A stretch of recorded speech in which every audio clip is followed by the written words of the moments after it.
Welcome back to Comtrack, where you'll never have to watch a movie alone again. I'm your host, Tim Leifide, and we have another special guest with me from what I believe is he's calling it Under the Sea, Daniel Gill. Greetings and salutations from under the sea. I'm in a yellow submarine where all my friends are in a sea of green. Dan is recording from all the way up north in Bowling Green, where I used to go to college, and he's joining us for this special episode. Yep. And of course, you know why this episode is very important for this particular time in history. Because Neo Tokyo is about to explode.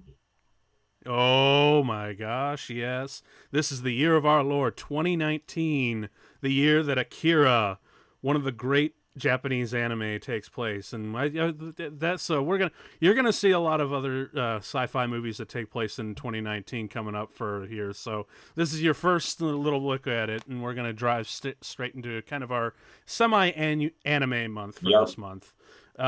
Yes. So okay, yeah, Akira. This is kind of a big one, and I especially know it was for you because I remember you telling this story. So why don't you tell that story, it's not really Dan? that much of an interesting story. It's just the movie came out in 1988, and there used to be a store here in Bowling Green called Hidden Realms, and they had a selection of video cassettes there, and they had some anime, and one of the animes they got was Akira, and I was 15, 16 years old when it came out.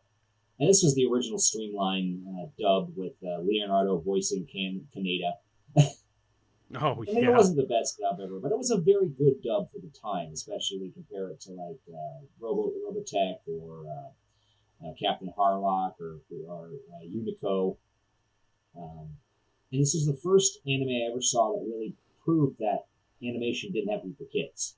It was just that's powerful, mind-blowing. I just sat down, popped it in, figuring, ooh, I knew what anime was. I had no problems. By the end of that movie, my jaw was dropped. I mean, it was phenomenal. It was so different than anything I've ever seen. That was totally the thing that I took away from your first, when you were telling me about your first experience with this movie. Like, this is the movie that made me realize animation's not for kids, which is a wonderful illusion to shatter for anyone, yes. You know, because Lord knows it's kind of amazing how that's still around today, how that's still rampant. I mean, I talked on the last episode, which was Spirited Away. I actually showed Spirited Away to my dad, and I wanted that to be his movie, to be like, yeah, animation's not totally for kids, but didn't sway him, which was really depressing. But this movie now, as far as my first viewing, it was a little bit different because I'd already seen Ghost in the Shell and Cowboy Bebop. I've seen by then I'd seen this all the other Japanese stories that kind of took away from this movie. Came after, ones that were inspired by Akira. So it didn't have the same impact, although I do remember it having like this kind of the same impact that I had when I first watched Blade Runner. I just kind of, when the movie was over, I'm like, what the hell did I just watch? But over time, like after I watched it a couple more times, I'm like, oh wow, this is definitely up there with the caliber of Cowboy Bebop, Ghost in the Shell, and all these Blade Runner, all these other great, sci-fi, Western, film noir, cyberpunk kind of genres that you tend to associate, categorize this movie with. So was that like just your jaw was dropped at the end of it? Is there anything like else that you really like took away from it? Because as you remember, this guy was watching it back when it was still on VHS. Remember VHS, kids? That thing you put in the tape player. Well, we can talk about that later. I mean, we got 2 hours of movie to get through. That's very true. We shouldn't waste no time to get it because this is like a real masterpiece. Yeah. So if you guys back home have it, you might want to just cue it up because we are going to be pressing play in 3, 2, 1, and there's the logo right there. Artist logo, whatever it says. Yep, I have no idea what it is. Japanese. That's all I know. That's right. Actually, I'm curious. You don't know anything about the manga Oh series, God, do yes, I you? read it. Oh, you Yeah, have. Right on. Okay, because for a second I was like, oh man, I really wish I knew more about the manga. I've read maybe like 3 manga in my yeah. life, and this sadly was I not think I've one of actually them. may have But seen this movie about the time that was actually originally set that this explosion happened. oh, you're Yeah, it's like kidding. So we're come. So with this screening, we're kind of coming full yeah, circle. exactly. Nice, Well, I just nice. I remember I love was this. back in 2016 when they had officially announced that Japan was going to be where the 2020 Olympics were going to be, and I'm Yeah, like, I oh, that's totally cool. And saw that. There's Mario Complete bouncing around. Da, da, da. coincidence. Oh wait, what happened in So 2020? Oh my God, Akira. Oh, yeah. So does that mean we're actually going to be wiped out by a like a fifth dimensional please, being? can we? Well, It's at about this rate, time. yeah. Looking at the news Uh, feed. But yeah. So now we're going 31 years after World War yeah, III, and I'll tell you what. Like, it's also really interesting that because this movie was made in Japan, it starts immediately with like an atomic bomb esque explosion, and that's World War III. yeah. Like, Well, well, the can last you World War imagine II being ended with there's one, the so title we're gonna drop? start one. Yeah. Well, I'm just like, damn, that is quite a message for being, in this, for that country to start your movie Yeah. just like that. Atomic explosion, World War III. Like, you're just tapping straight to the throat for your country's inner fears. Well, they are the Um, only post-apocalyptic nation in existence. yeah. Um, so there's that. All right, so now we're in the bar. I really do love this underground bar, like with all the crazy neon. And oh yeah, here's like a little bit of an Easter egg that I know you'll appreciate that they put in. I don't know if this was like from the original Cells or if they westernized it after the Yeah. fact, but you can see Cream, Led Zeppelin, The Actually, Doors. those bands are really huge Nah, over there. no Yeah, way. Led Right Zeppelin. on. Yeah, So it's Led kind of Zeppelin like had one of the most monumental playings at the Budokan in Japan. right Same thing with on. Beatles. Cheap Trick was huge. So this kind of Okay. music would still be very popular over there. Hell, it's still be popular over here because Okay. we're Ohio and we haven't even gotten out of the '70s yet. Well, I guess then again, is it still popular over there? Because again, this isn't the '80s anymore. We are now in I 2019, Neo believe there Tokyo. is still a market for it over there. I mean, there's still kind of a thriving rockabilly movement, and they still have Hmm. jazz bars. So, Yeah, well, that I know they're definitely huge in and jazz, I and really that's did. definitely due to I Cowboy adored this Bebop. little video I found on YouTube of a Japanese Celtic bar where a bunch of Japanese people are playing Irish music. This episode is brought to you by Canon. Yep. The stickers on Tetsuo. Tetsuo's Kaneda. bike is pretty good. Oh, Kaneda, that's right. I love that bike. I That's actually his bike. bought the Todd McFarlane Toys version of that.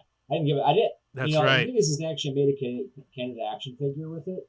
It came with the zapper gun that the laser uses at the end, but he can't sit on the bike. So Yeah. I'm like, what the fuck's the point? So I put Doctor Strange on him instead. Oh, you should have totally put Captain America. I didn't have a good like, Captain America at the time. Oh, I could do that okay. now with my Captain I gotcha. America. Yeah, I was about to say because I've seen that shelf of Yeah. yours. All right, right away we're going into Neo Tokyo, like with all the crazy Blade Runner-esque neon going on. But also, and, just look at the animation. This was extreme quality for Japanese animation at the time. There are so many layers and so much detail to watching. You can actually remember that series on YouTube, Every Frame a Painting. This truly is actually, no, every frame as a painting. No, you're actually thinking of Nerd Writer. Okay, no, I'm thinking about the details, everything that's going on in the shots. Oh, okay, I see what you mean. As a fan of animation, looking in the backgrounds and seeing what's moving, what's not moving. Yes. Look at the way the light is coming up, the light trails, the soundtrack, that gorgeous, amazing soundtrack Yes. using synthesizers and primitive Japanese instruments. It's an amazing film. Yes, it is. Like I believe the director said he really wanted the Neo Tokyo to be its own character and almost be like the second protagonist to the movie, and it really shows, especially in this early sequence. Oh, most definitely. Where they're just racing through the streets because we've got the two rival gangs. Well, And just in the manga, one of the characters, the guy with the clown face, he's actually a main character later on. Oh, However, okay. they made this when the manga was not over yet. They actually commissioned the film to be made, and so Matsuhiro Otomo, the director and writer of director, animator, author of Akira, had to finish up him. That guy, he's actually more of a main character. Yeah. They had to finish up a lot of the ideas before he could finish in the manga for the film. So basically, they're almost like cameos. There's a couple of other ones up later in the film, and what happened is in the manga there were parts of this movie that Otomo was unhappy with, especially the ending. Mm-hmm. So he actually went back and changed what he wanted to. Same thing happened with Full Metal Alchemist. The manga was still going on when the first anime came out. So about halfway through the anime run, the story diverged amazingly, and then they did full. Oh, there's the famous slide. The very famous Akira slide. Sorry, I didn't want to interrupt. It's just like Full Metal Alchemist Brotherhood. That's when they went back and actually followed the anime. Right on. It's really wonderful that I got an animation buff on here. Along with someone who's actually read the manga. I actually didn't know you read it. It's been a while, so this is awesome. A long time, so there's not as many details as I'd like to say. Hey, that's cool. Like, I mean, I'm welcome to just have anyone who knows a little bit more about this. The entire series I'm going to borrow. This is another really cool shot, like with the light trails and whatnot. Like, that's impossible to do in live action without like visual effects. Like, because you need to do long exposure for that sort of thing, and it just adds, I don't know, just like the most interesting real detail or hyper real kind of quality to it that gives it a real sense of style. I love this juxtaposition of this life or death situation cast against the television, which is showing dogs being happy, and then suddenly you see the dogs the violent guard dogs hunting them down. Yes, the characters. Yes, that's some really great A editing right there. Even right there with the commercials, like and you know that's totally on purpose. That nothing in this movie is on accident. No. And you also mentioned like it's like a lot more detailed than most anime, and right away you can kind of see that because most people associate anime with being kind of cheap looking, and they're okay. And that's like yeah. That's a just thing to be because they only draw for so many frames and they only have so much of a budget. Well, but then again, this movie had the budget. Back then, 16 to 18 frames of animation was standard in Japanese animation. I'm so old. We used to call it Japanimation. You want to piss off an anime fan or an otaku? You call it Japanimation. It's fun. Oh man! See, now we just lost like. Half our viewers, which is like all of the two that listen. No, but also this I believe was the first Japanese animated film that actually dubbed or cut the voice acting before the film. Because normally normally would just animate that, and that's one reason why a lot of anime from the 80s looks so silly, because people were trying to set their voices to the lip movements on the screen. This was done differently, so it actually came out a lot better. Yes. Like, you could actually tell that these characters are very much performed rather than, trying to sync up with something that's already been done. And it gives it a much more naturalistic feel. Look at all the characters in the background. They're moving. A lot of the other anime at the time, they would be static. But no, there is not everyone is moving. Everyone has a soul. Everyone has a purpose. It's wonderful. And even the elements are constantly moving. This moment right here is the part that really kind of messed me up for the rest of the movie. Oh, yeah. Like, this is truly disturbing. Also, I had no idea what the hell that kid was. Like, is it old? Is it a child? I mean, he sounds like a kid. He's the height of a kid, but the wrinkles and the skin tone, I'm like, what is going on? And then this shit happens when I'm like, damn. Yep. Damn, like, because I mean, granted, this, because you mentioned before, like, this was this the part where you realized, oh shit, this is so not for children? Yes, it was. I was like 15 years old, going, I don't think I should be watching this. See, the first time I realized animation couldn't be for kids was also similar to Japanimation, but it was because I was way into the Matrix. I was watching the Animatrix for the first time. Yeah, that was really good. Saw the second Renaissance, and I'm like, Jesus Christ, this is ridiculously intense. Like, I've never seen animated gore quite like that before. It was something completely different. Yeah, and then it's kind of the similar thing that I felt here when I was just like, Jesus. Yeah. And then we're cut to the other.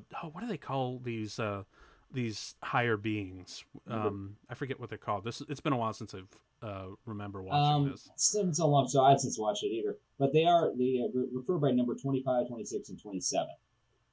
Okay. But they're basically just psychic kids. An Esper an Esper. That's what they're called. Okay. ESP thank you. Or ESPER Esper. Oh, that's. Do you think they stole that off of Blade Runner, like the Esper test? I don't know. I wouldn't be surprised. They might have. I mean, because Blade Runner was like 1983. This was 88. Yeah. So honestly, I would not be shocked if whenever Blade Runner got released in Japan, like the filmmakers of this will just watch that and we want to do something like that. And they look to this manga and let's do this. Blade Runner came to inspired so many different things. I mean, obviously, it inspired the cyberpunk movement. It's still going strong today. It inspired this movie. And William Gibson, the writer of Neuromancer, the quintessential cyberpunk novel, when he saw Blade Runner, he actually stopped writing the book for almost a month because it had already been done. Everything he saw in his head was on the screen. Why even bother? Yeah. But then although... And remember, that was for the original shitty theatrical cut. Yeah. Not the far superior final cut. I don't even know which cut to watch anymore. There's so many of them. The final cut is the best. I've watched the work print. I've watched the god awful U.S. theatrical cut, and I've seen the director's cut, and I've seen the final cut. The final cut is hands down the best, the single best, and the only real cut that you really need to watch. I just want to make one notation here. J.J. Abrams only wishes he could get lens flare like this film. That is so true. He would love to have light trails like that. Holy shit! Oh my god! Is that the name of your photography company? Is it because of this film? Yeah. Yes, it is. Yes, Light Trail Photography. That is my photography. Although it's not really. It's sort of based off of this. I mean, again, because that light shot where the tail lights move and away from the camera and that sort of thing, that is like probably my favorite shot in the movie. But I just wanted a brand name that has my initials. Okay. And I thought, and I did like a few. And I did a few experiments with photography back then, and with light trails and slow exposures and whatnot. So that seemed like a fit. You can find me on Instagram. Find him on Facebook. He's a really good photographer. He loves to work weddings. Why, thank you. But enough of ego stroking. Let's get back to the movie. So Tetsuo has just hit one of the psychics, and now he's going to be passed to his sort of thing. This is the one part that never really made any sense in the movie to me. Is how did Tetsuo become one of the Espers? Did they just randomly find out that he had the power? Because it's always confused me. That's one of the big mysteries of this movie. They really don't even talk about it that much in the manga either. It's just, I guess what they're trying to go through is that everyone has this potential inside them, but it's that so could be confusing. One way of looking at it. But what? So do you just have, in order to get it, you just have to hit one of them with a motorcycle? Apparently. It's weird, but you know what? Because this movie is so freaking... Oh, it's like 2001. 2001 doesn't make a lick of sense either, but you still watch it because it's a great movie. Oh, yeah, absolutely. But honestly, I think that's a great interpretation to look at. Like, everyone does have that potential. And you can just say that, Tetsuo somehow unlocked it. Maybe it was the fear maybe it was like the psychic fear that both of them felt. Like, I'm about to hit them, and he was thinking, I'm about to get hit. Yeah. And that psychic, instant along with the impact is what made it do it. Maybe that's it. Maybe it's total bullshit. Who knows? Interpret your own. That's the beauty of this movie. Yeah, definitely. But also, do you know what this movie also has a striking resemblance to that I actually watched last week just to kind of refresh myself? Did you ever see Max Landis's Chronicle? No, is that the one that basically about the kids that get superpowers? And yes, and it's all found footage. Look bad. Yes, because his home style's kind of fucked up. Yeah. If you watch that, you're like, I am constantly thinking of Akira, especially in the third act, because like he goes on a rampage and takes on the military police and like just gets stronger and stronger and stronger until he reaches like a breaking point. But I won't want to spoil that movie because it's actually not a bad movie, especially for as far as found footage movies go. But anyway, we seem to be like diverting everything except to this movie. Well, as long as we you can talk about a film, we're like, "Ooh, that's a great shot. Ooh, that's a great shot. Ooh, that's a great shot." It is true. Like every shot in this movie is freaking great. What you have to do is you have to talk about how the film also affects other things. I mean, this came out in '88. That's a solid 31 years of influencing other films and influencing other potential. I don't think that the guy who made Paprika and Paranoid Agent would have gone nearly as far if he hadn't seen this movie. That's very true. I don't think Masamune Shiro's Ghost in the Shell would have been nearly as big if it hadn't been inspired by this film. Oh, yeah. Well, not to mention the amount of credibility that this movie got to. Because remember, this was not a cheap movie for Japan. Yeah. Like you can tell, and the money is showing for sure. There it is, the Tokyo Olympics, 2020, everyone. So, maybe we all are headed for this giant blast in the sky to blow us all into oblivion. Which, at this point, wouldn't be so bad. Now, just let me know exactly what day it is so I can blow all my cash and do all the wrong things that I've been wanting to do. Now, one thing here is a scene where it actually shows that the disconnect between the teenagers and the adults. And I think that really works very well. The teenagers are rebellious, obviously, but the adults are just assholes to them. Yeah, and that's maybe a reflection on Japanese society. I don't know. The adults expect the teenagers to respect them, and the teenagers, reason to. And so this is a completely different thing. That's why there were a lot of motorcycle gangs in the 80s. That helped inspire this film. They had they called them a major crime wave of motorbike gangs. It was probably maybe 40 of them, but because they were changing the dichotomy of Japanese culture at the time, it scared a lot of people. And part of Matsuhiro Tomo's genius is to cast them as the heroes. Yes, that's actually a really interesting thing because it was literally like a counterculture point. And then here this is another really like big one, like where we have like terrorism and that terrorism abroad, which again that's another thing that makes this film like really scary and relevant. Because granted within the world of the film, Neo Tokyo is just like kind of a struggling utopia or dystopia. Yeah, it's weird. Like you could say it's a dystopia, but it's been rebuilt from the ground up to make it be the perfect city. But this movie shows the cracks underneath. Yes, absolutely. That I think the Nerd Writer also did another video on Ghost in the Shell, and he mentioned a professor whom I can't remember his name off the top of my head. But he called these kind of cities heterotopias, ones that were, built on old ground and revamped and torn down and renewed, and they have their flaws and their cracks, but they also have just their normal like goods, not necessarily their good sides, but their beauty. Yeah.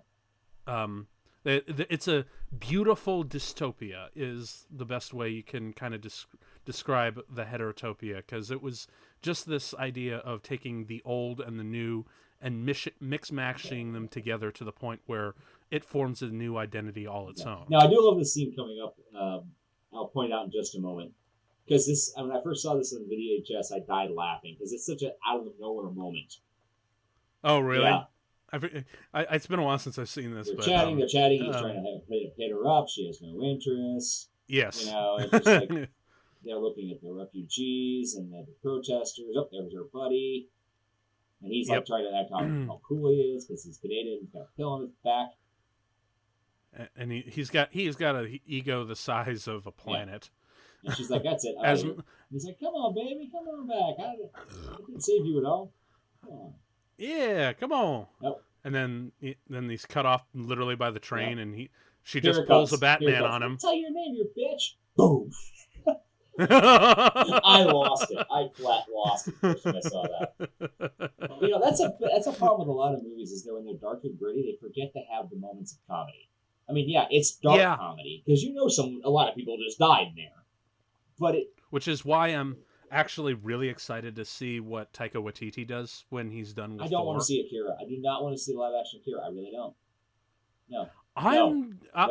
I'm Okay. All right. Jeez. Like, I'm open to the idea because like adaptations really excite me, especially when they're handed to like a really interesting artist.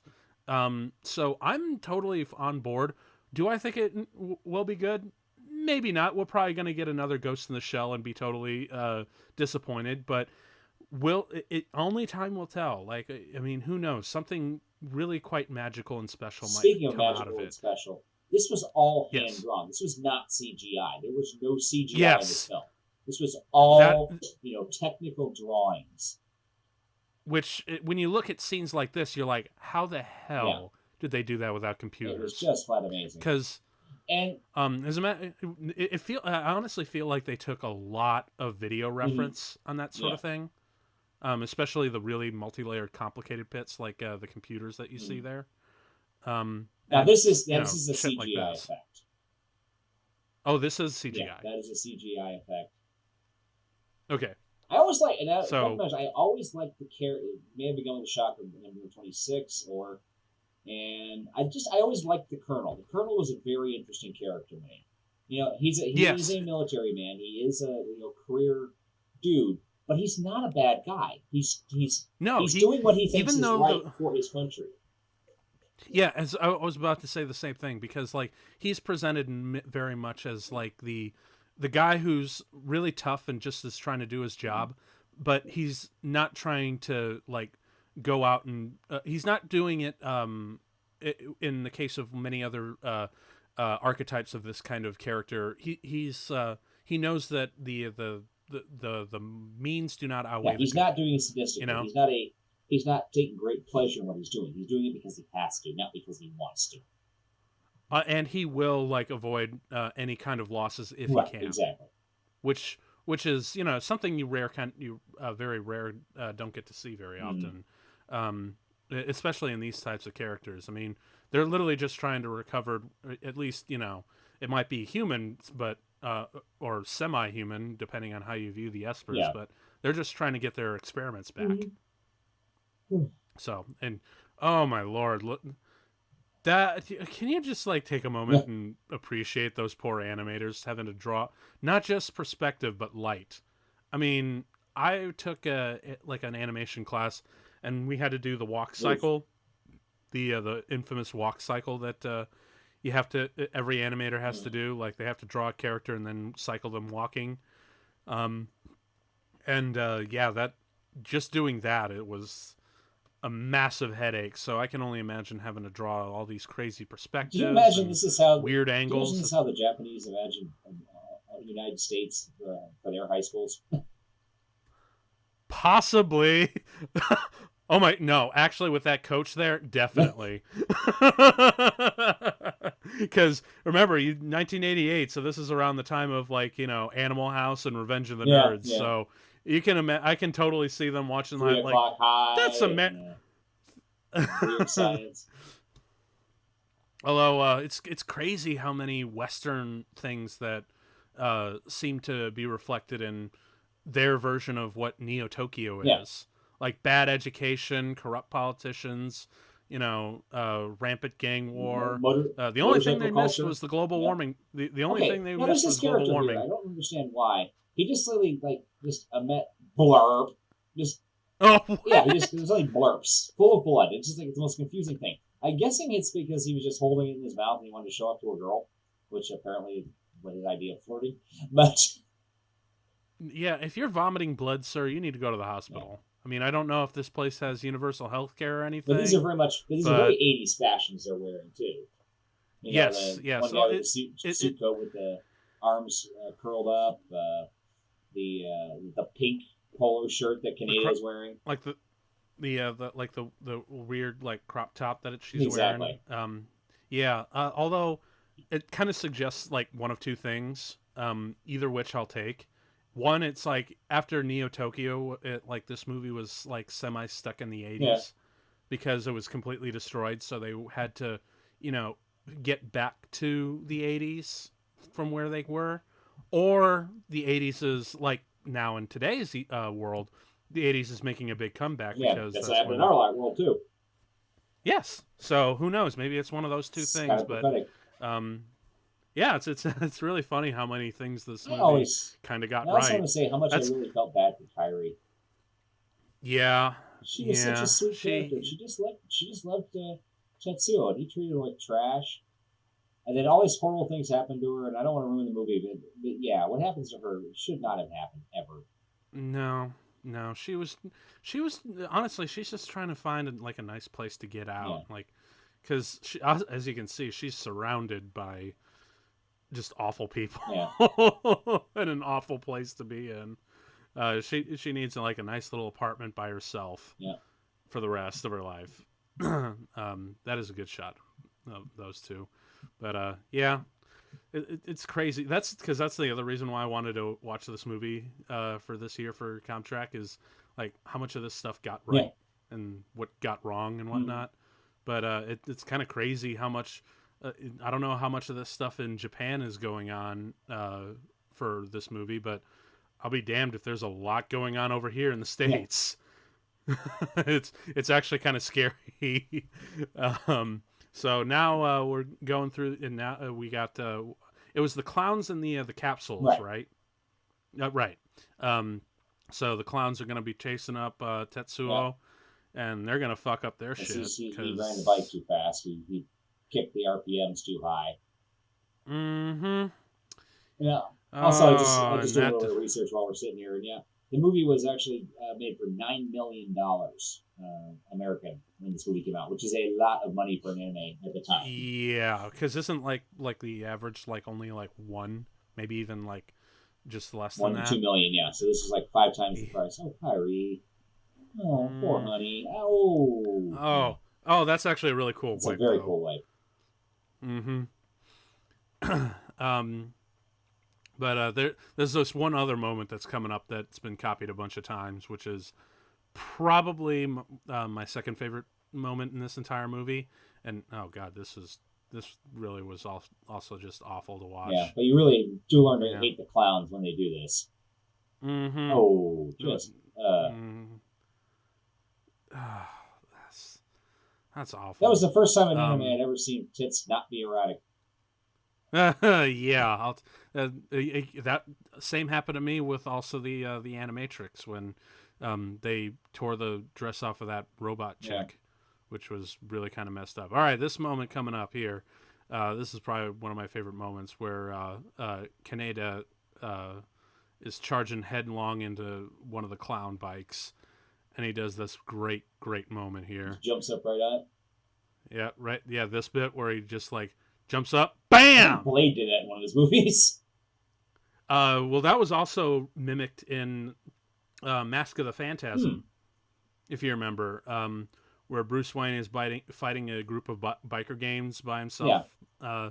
And he actually does the exact same thing, which does not shock me because they did the bike slide in one of the episodes with Robin. I think it was Robin's Reckoning Part 2. They do the bike slide, but that also really doesn't surprise me because it turns out, and if you look at the animation, you can kind of see the similarities. Some of the animators actually wound up working, or some of the animators wound up founding the companies that eventually did a lot of the animation for Batman the Animated Series. Oh yeah, TMS Entertainment. Yeah, it's actually kind of funny. There's a sequence. In one of the commentaries on the Batman Beyond Return of the Joker, I think it was the cut version because there were two different commentaries. One that was for the yes, cut I remember that. one for the uncut. And in the cut version, the directors and writer are talking about how they have the scene with the bicycle, or not the bike, the Batmobile, or Batwing, I guess is what it was. The Batwing being chased by the lasers was very similar to the scene that happened here in Akira. And it was actually done by the same animator who was never happy with what he did at Akira, so he wanted to step it up a notch and do exactly what he thought it could have been done. So that's why that was such action-packed in the Batman Return of the Joker. That's cool. Oh, God, that's a great visual. God, it was an amazing visual. Especially that when they show him pantomime. Tries to put it back on. Yeah, that's great. And now this, where they do, like, the ghosting effect, I think only, like, part of it was hand-drawn and a little bit was done, like, in post and in the editing process. Yeah. Like, some filters and whatnot to enhance it and whatnot. But either way, I don't think I've ever seen, like, the ghosting effect done quite like that in animation. No. Yeah, really cool stuff.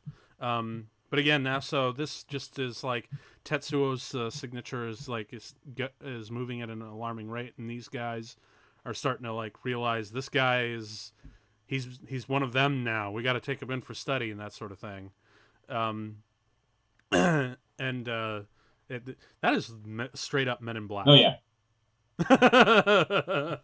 Like he is like an earpiece short of being Agent Smith. Yeah. There's the colonel, and the colonel's walking away. Yep.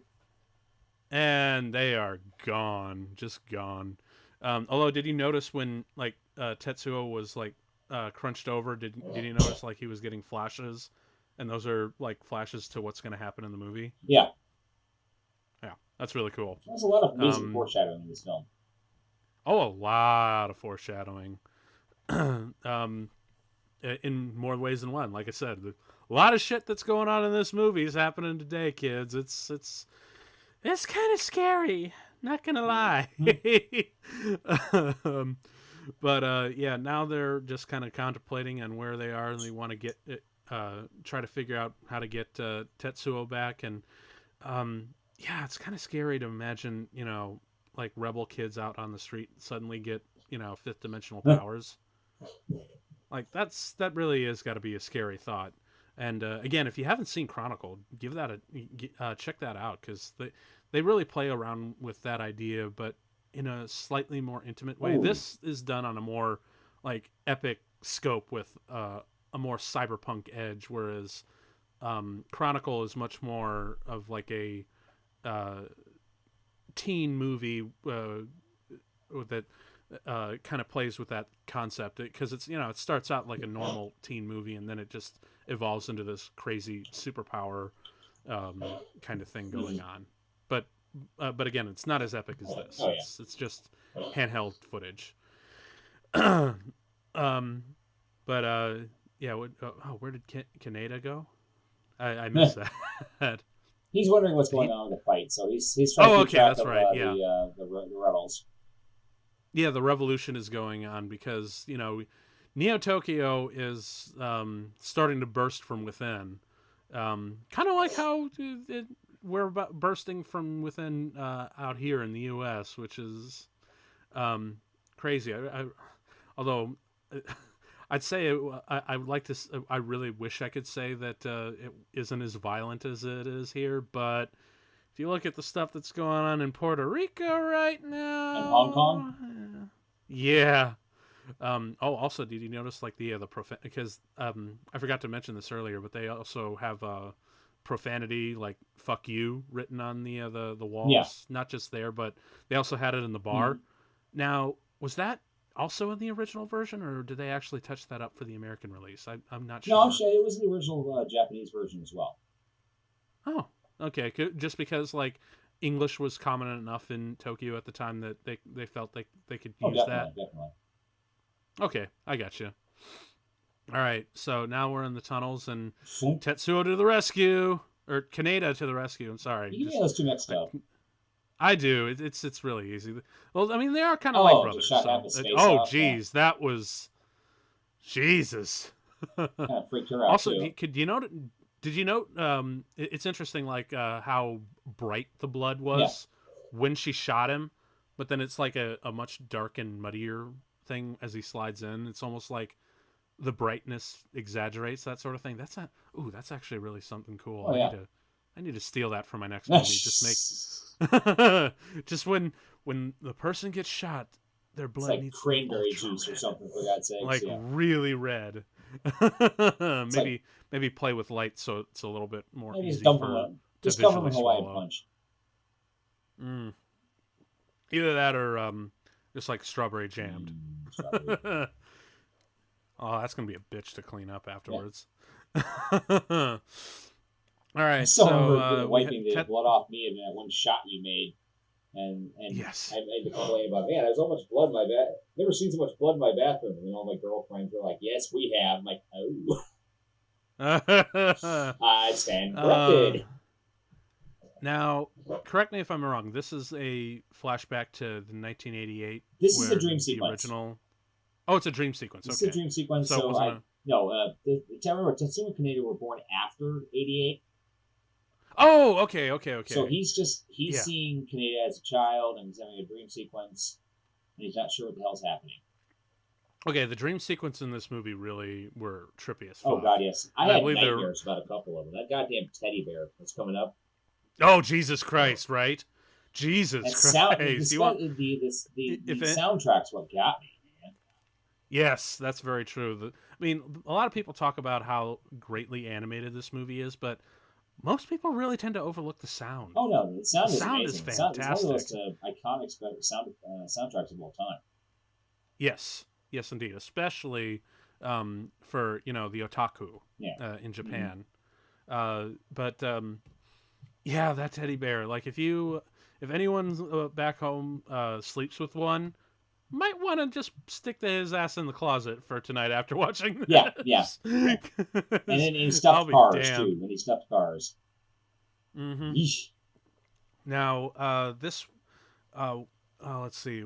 This Esper is number 27, I believe? Okay. And she's kind of... Oh, no, she's 25. She's 25. Oh, 25, okay. It's really easy to get. Okay, that's right. Yeah, that's right. I totally missed that. She's kind of foretelling what's the destruction that's coming. That's going to be at the end of the movie. Yeah. They kind of like Dr. Manhattan, where they can kind of see past, present, and future all simultaneously. Each of them have different powers. She's prerogative. 26, I think, is the dude who was the guy who originally got kidnapped and tried to get out. He has telekinesis. Yes, that I remember. 27, I'm not sure what his power is, but he's very powerful as well. Okay. So there's so much going on in this film. It's not always explained. It's really hard to figure it all out. Yeah, that's actually probably one of the main reasons why after the first couple of times watching this movie, I'm like, wait, what? Mm-hmm. Like, I'm going with this. Granted, I know this is really great and all, but what? There's a sequence in the game Half-Life where they had one of these descending platforms. And I would not be surprised if it was inspired by this. Oh my god, you're totally right. Like, this is straight out of Ang Lee's Hulk. Yeah, Ang Lee's Hulk, Half-Life, number of different ideas. In The Dark Knight Rises, where they go down to the reactor core. Mm-hmm. Like, yeah, totally. And then, of course, this shot with the elevator. I mean, this was definitely, not as well done as here. Look at all the certainly kind layers. Look at all the layers in the background there. Every one of those had be hand painted.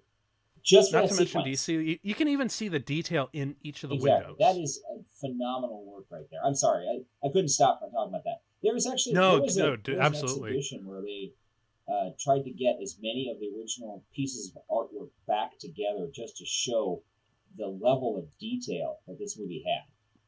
And how dense it gets. Yes. I don't remember the name of the exhibition, unfortunately, because I obviously didn't do any research for this contract. But it was very popular because the movie still resonates to this day. I mean, we were talking about stuff that's happening today that's very similar to this. Oh yeah, like that's really the crazy part because especially having you here because you were there when it kind of came Mhm. out. So you had what the future was perceived as today, and then now you're seeing that future fully realized as it is now. This is a great perspective to have, Mhm. honestly. Like I couldn't ask for anything better. But yeah, and also the other thing that I kind of made me think of that beautiful elevator shot. It was done kind of similarly, but nowhere near to the great extent that it was. Uh-huh. But it also reminded me of the opening of Ghost in the Shell. Yeah. Yeah, which of course, another really great inspiration. I really got to do that movie some other time, maybe next Yeah. year, because I've got a couple other things planned for all you listeners back home. It's going to be a little bit Japan, kind of Japanimation inspired Yeah. kind of theme going on for this month. But anyway, I believe this is that's the original place where they have what's left of Yeah. Akira. It's not really explained at the Yeah. time. They just that's sort of that's ground zero. That they've used ground Yes. zero to store it, but they never say what it is until later in the film, obviously. And you don't really know too much about Akira You himself. never learn a damn thing about Akira. Not in the movie. The manga well, I mean, goes towards over the a bit end. much. In the manga, he actually comes back. Oh, He actually okay. he builds himself like Dr. Manhattan from The Watchmen, and Oh. Tetsuo becomes his most loyal subject and right hand man. Interesting. And then essentially you have a fight between this chick, what's her name? Names. Yeah. But 25, 26, and 27 essentially give her all of their power, and she goes up against Tetsuo and Akira. Plus, with what? With all the powers that they had. Okay. Plus, there is another character that you don't see until later on. She's a very short cameo. That was a much more major character in the manga, who has the same powers as 25, 26, and 27. She just managed to escape, and she actually forms a religious cult. Wow. Yeah. I thought I came prepared for this episode, but clearly you're the expert here. I'm no expert, man. I've been an expert. I would have reread the damn manga again, but it takes like a week and a half of straight reading. I can imagine. Like, what was it? I believe it was 6 full parts. Like 8, and they're thick. Phew. I had the original American releases for the first 10 episodes, 10 issues at one point. Marvel Comics had an imprint called Epic, and they were for their mature or creator-owned properties, and they actually got the rights to do the entire Akira in English. And they actually, and the original Akira was actually all black and white. They went in and they recolored it with digital, and it actually looks really good. But I had the original 10, and then I kind of fell off comic book writing because Hidden Realms closed, and there's no other comic book shops in the town. But it was pretty cool. I might have to get you the rest for like Christmas or something. You don't have that kind of money, man. Oh, yeah, really? We're talking at least $200. Oh, for all the God. books, yeah. I already have them on my computer. I'm perfectly happy with that. Oh, okay, that's good. I'm gonna have to give them a read because I'm pretty sure I stole that from you, at one point or another. You acquired them. Yes, indeed.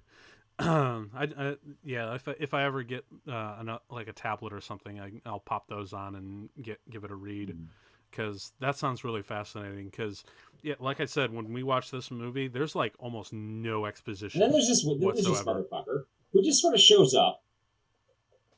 Yeah, he is like he's like in this movie. He's in this movie for this one scene. He's in the movie and he gets killed later on. He dies. He's like he's sort of the head of the revolution. Look at the background. I'm sorry, but look at the building. The building in the background, how it's moving in perspective. Yeah. And that's all for one shot, less than 2 seconds. But no, this guy, he's leading the revolution, but he's also just doing it for his own power hungry nature. And the guy on the right actually believes. I think his name's Roy. He actually believes in the revolution. Yeah, this guy on the right hand side, the one rubbing the beads together. Yes. Much more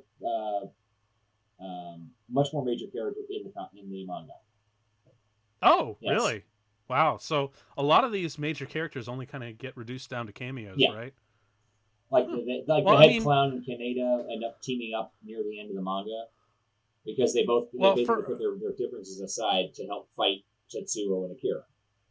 Yeah, and well, honestly, for like a 2-hour movie, that actually thematically makes sense. Because if you were doing a series, then by all means, flesh out those characters. But if you've got like a 2-hour runtime, you really have to stick to like a couple of characters and stick to that. I just had a thought. What's that? Wouldn't it be awesome if like HBO or Amazon Prime or Netflix funded a mini-series of Akira, the actual manga? See, now that's a remake I would go with. That is a fucking remake I would go for. Get Katsuharu Otomo back on board, let him do his thing. There's Fat Jonah Jameson. Yeah, oh my god, bring me pictures of Spider-Man. What was it? Someone's actually saying, why is there not a game like Pokemon Go where you're running around in a town and you're taking pictures of Spider? You have to find pictures of Spider-Man fighting things, and you send it to J. Jonah Jameson for points. Oh my god, we need to make an app for that. We'll make so much money. Anyway, no. Of course, would probably get sued by Disney or Sony or whoever owns Spider-Man. But no, I think that Netflix or Amazon Prime seems to be the one that's going to put up the money right now. Because they got all those different series coming out. Netflix is definitely putting up like a lot of money at this point, and they would, and for their business model, if you've read recently, they would.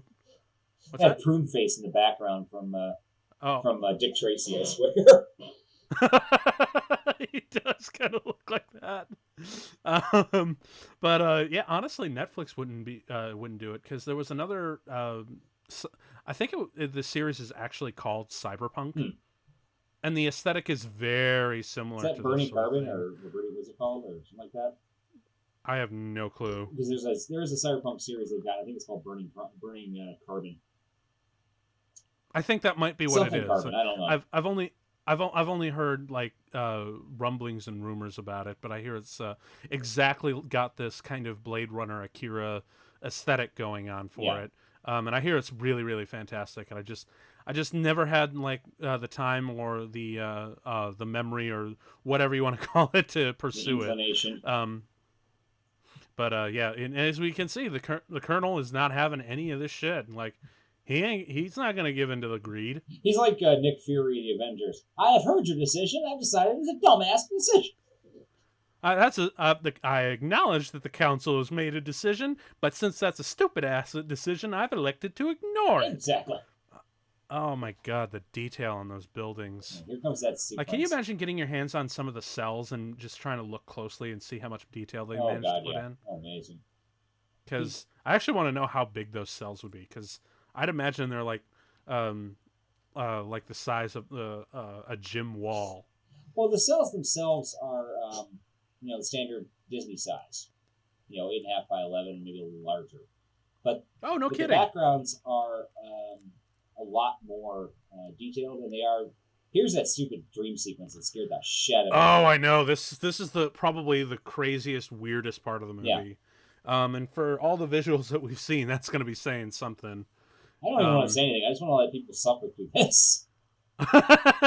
Well, I mean, what can you really say about it other than like, did we just pop in Pink Floyd's The Wall by accident? Because it gets psychedelic, man. Oh my god, can you imagine watching just this sequence? Forget the rest of the movie, but just pop in this movie, fast forward to this, the dream sequence we're about to see, and drops all the shrooms. No, I don't want to imagine that. I don't. No. That's just a big old international sign for no. This is why I've never done hallucinogens. I know what my subconscious looks like. I do not want to read it while I can. I imagine it's going to look a lot like this. It depends on how bad my dreams are. Yeah. So here we go, where Tetsuo really starts to question his stand. This just nope. This is a nightmare I have had. Oh, no kidding. I was being stalked by a Raggedy Ann doll. To this day, I still don't like Raggedy Ann dolls. Oh, hey, wait a minute. Wasn't that teddy bear a lot bigger, like almost the size of his head? Yeah. Remember, this is the 25, 26, and 27 trying to fuck with him. Yeah, that's right. Because like these are not actually are not actually the toys. This is him messing around. This is now they're pulling them together using their telekinesis from everything in the building, everything in the area, and creating that goddamn teddy bear. Jesus Christ. It doesn't really. Oh God! It doesn't really help that they underlight it. Do the Dutch lighting kind of thing that they do in Gothic horror cinema. But I've seen enough hentai to know where this is going. I don't know what he's oozing, but I don't want to know. Like I said, I've seen enough hentai to know where this is going. Just no. And then the Lego blocks are a really cool thing. Yeah. That's pretty, dude. I'm actually kind of surprised the Batman animators didn't rip off any of this for any of their Riddler sequences. They might have ripped it off of the Mad Hatter or Scarecrow. They might have, because look at all that cum. I think it's actually supposed to be milk, because that's what the kids drink. He says it right there. It's milk. The kids drink a lot of milk because they're kids. They're supposed to drink milk so they get big and strong, even though they don't because they're old Weizen prunes. Wasn't that extra a thing that was extra reinforced in Japan? Yeah. Okay. Well, that's actually there's a great series on YouTube called Japanology, which covers each episode covers a different aspect of Japanese culture. And they talk about how before Admiral Perry forced the opening of the Japanese shores, that they ate a lot of fish, vegetables, they didn't eat milk, anything like that. So when the Americans basically rolled in with their big guns and said, open up or fuck you, the Japanese wholeheartedly embraced a Western diet, which included milk. It also included... I know they're also big on root, especially Okinawa was big on root beer. Yeah, they're really big on root beer. They're big on whiskeys. They're big on fried chicken. They love fried chicken. Yeah. Now it's like a holiday thing for Christmas. It's actually a holiday for Christmas. But they're really huge into curry. Okay. Curry is massive in Japan, right. Mostly because of the British Navy. It's a long story. It's not a story for this contract. Yeah, look at it. Google it, people, because there's so much wonderful culture to be discovered on the internet. I would love to go to Japan. Really, I would. First thing I would say to people is just travel there and find out this stuff in person, because that's the real way to do it. Unfortunately, though, not all of us can afford international flights. It's expensive unless you save up a lot of money. I got a buddy of mine over there. My friend, I can't remember his name. Yuki. Yeah, my friend Yuki. He is in Japan. And it was actually really fascinating to go to an anime con with him. Because he was a student at BJSU for a couple of years. And he wanted to go to an anime con, see what the stupid fat Americans thought about Japan. And he was so uncomfortable. Oh, really? He's like looking around going, your country has completely fetishized a small portion of my culture. I mean, I love baseball. I love basketball. I that's what I get into. You guys are going after the weird shit that the otaku that hide in their rooms for weeks and then go after. Well, yeah. Really? We like it. We like weird. Yeah. But we're all, they're look, not all of us are weird. There are still idiots out there who tailgate and sit out for 3 hours for a baseball or a basketball or a football game. No, so we have them here. It's just you're in the wrong spot for it. Well, I meant that Yuki has been fun because every once in a while he contacts me. He teaches English in Japan now. It's his job. No kidding. Right and on. He uses Scooby-Doo to do it. Oh, what now? He uses Scooby-Doo. Scooby-Doo. No kidding. So every once in a while when he gets when they say far out man or some English phrase that he doesn't understand, he contacts me and I have to explain it to him. How do you explain groovy? I don't know. Okay, it means cool. It means nifty. God, this is a great shot too. This whole sequence with the flying bicycles, or what do you want to call them? The drones. No, those are people riding those. So those aren't drones. Oh yeah. I forgot about that. It's like a hover cycle, I guess. I haven't seen this movie in so long. I'm forgetting a lot Drones of it. weren't really a big thing back in the 80s. Mm-hmm. She's fine, Lucy. Yep. And Voosh, man, I don't know what that thing's powered by. I really dig the helmet, though. That's a kick-ass helmet. But yeah, here she is, April O'Neil, standing up. Come on, it's the yellow. Although you mentioned something earlier about there being a connection to Teenage Mutant Ninja Turtles, right? No, the guy, wasn't it? Leonardo. Leonardo. The voice actor of Leonardo, I think his name is Cam Clark. Hold on, let me take a look here.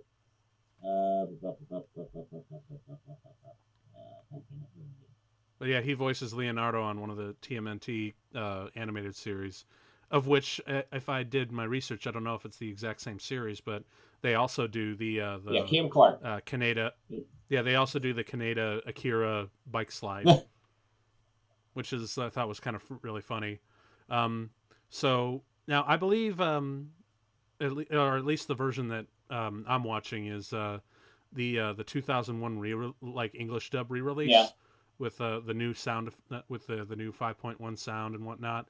I was really surprised who directed this dub. Oh, really? Apparently, I forget the guy's the guy's name were oh shit, hang on.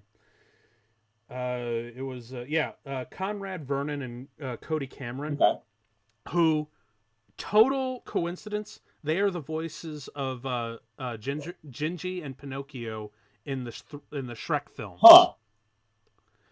And get this, do you know what else they directed? Not a clue. They later worked on, I shit you not, the Emoji Movie. Oh my freaking Christ. Oh, how the mighty have fallen.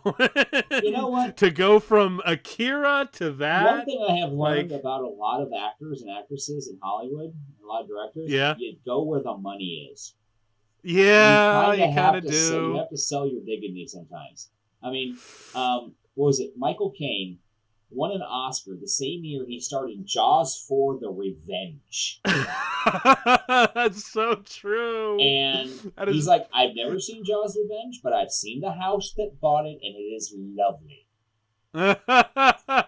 And Dennis Hopper, when he made Super Mario Brothers, the movie, that abysmal flick with John Leguizamo and Bob Hoskins. Bob Hoskins, yeah. His 5-year-old son said, Daddy, why did you make this movie? And Dennis Hopper says, oh, well, sweetheart, I wanted to make sure you had shoes. You can afford you good shoes. And his son looked him square in the eye and says, I don't need shoes that badly. So, yes, there is a lot of times when Patrick Stewart played a turd in the Emoji Movie. Yeah, that's very true. That's another really great case. King Lear. This is a man who's played, Ebenezer Scrooge. He is one of the most celebrated actors of the past generation, and he was in the Emoji Movie. So yeah, awards, knighthood, all those. And apparently, he had a great time doing it. He enjoyed himself. Mm-hmm. So the movies are going to suck sometimes.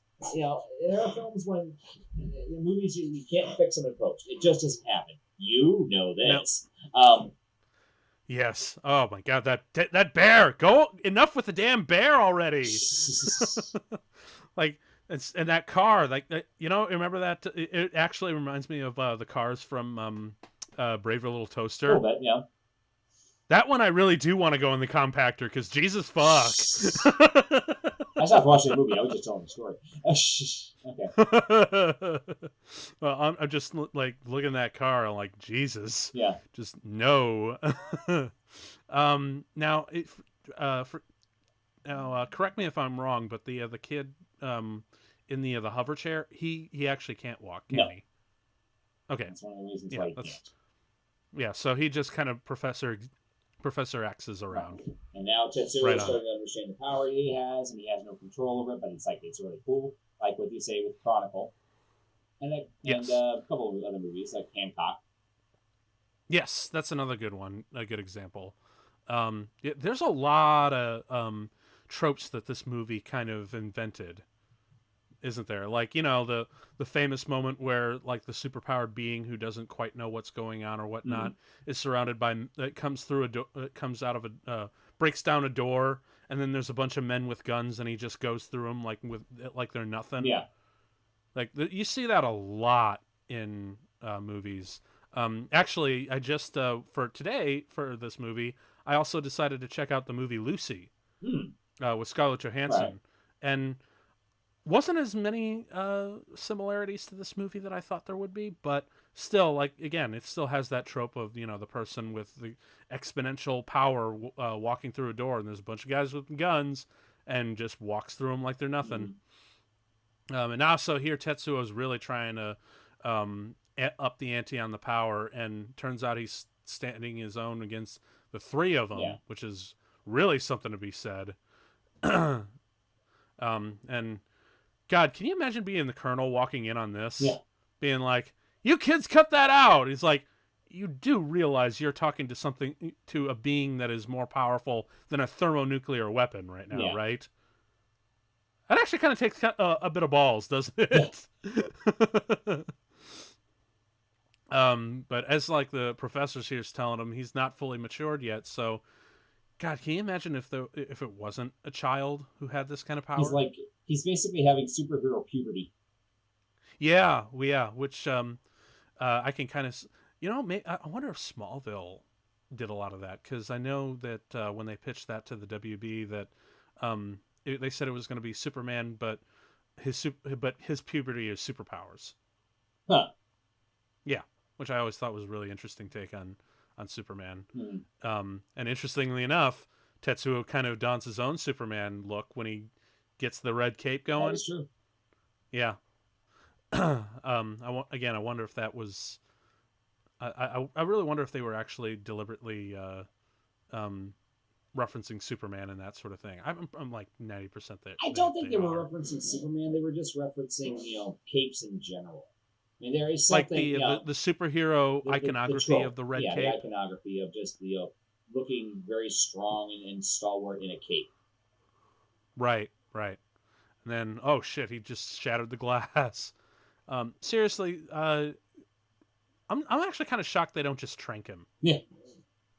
You know, because look, I know he has like telekinesis going on and whatnot, but shoot him with a dart for God's sakes.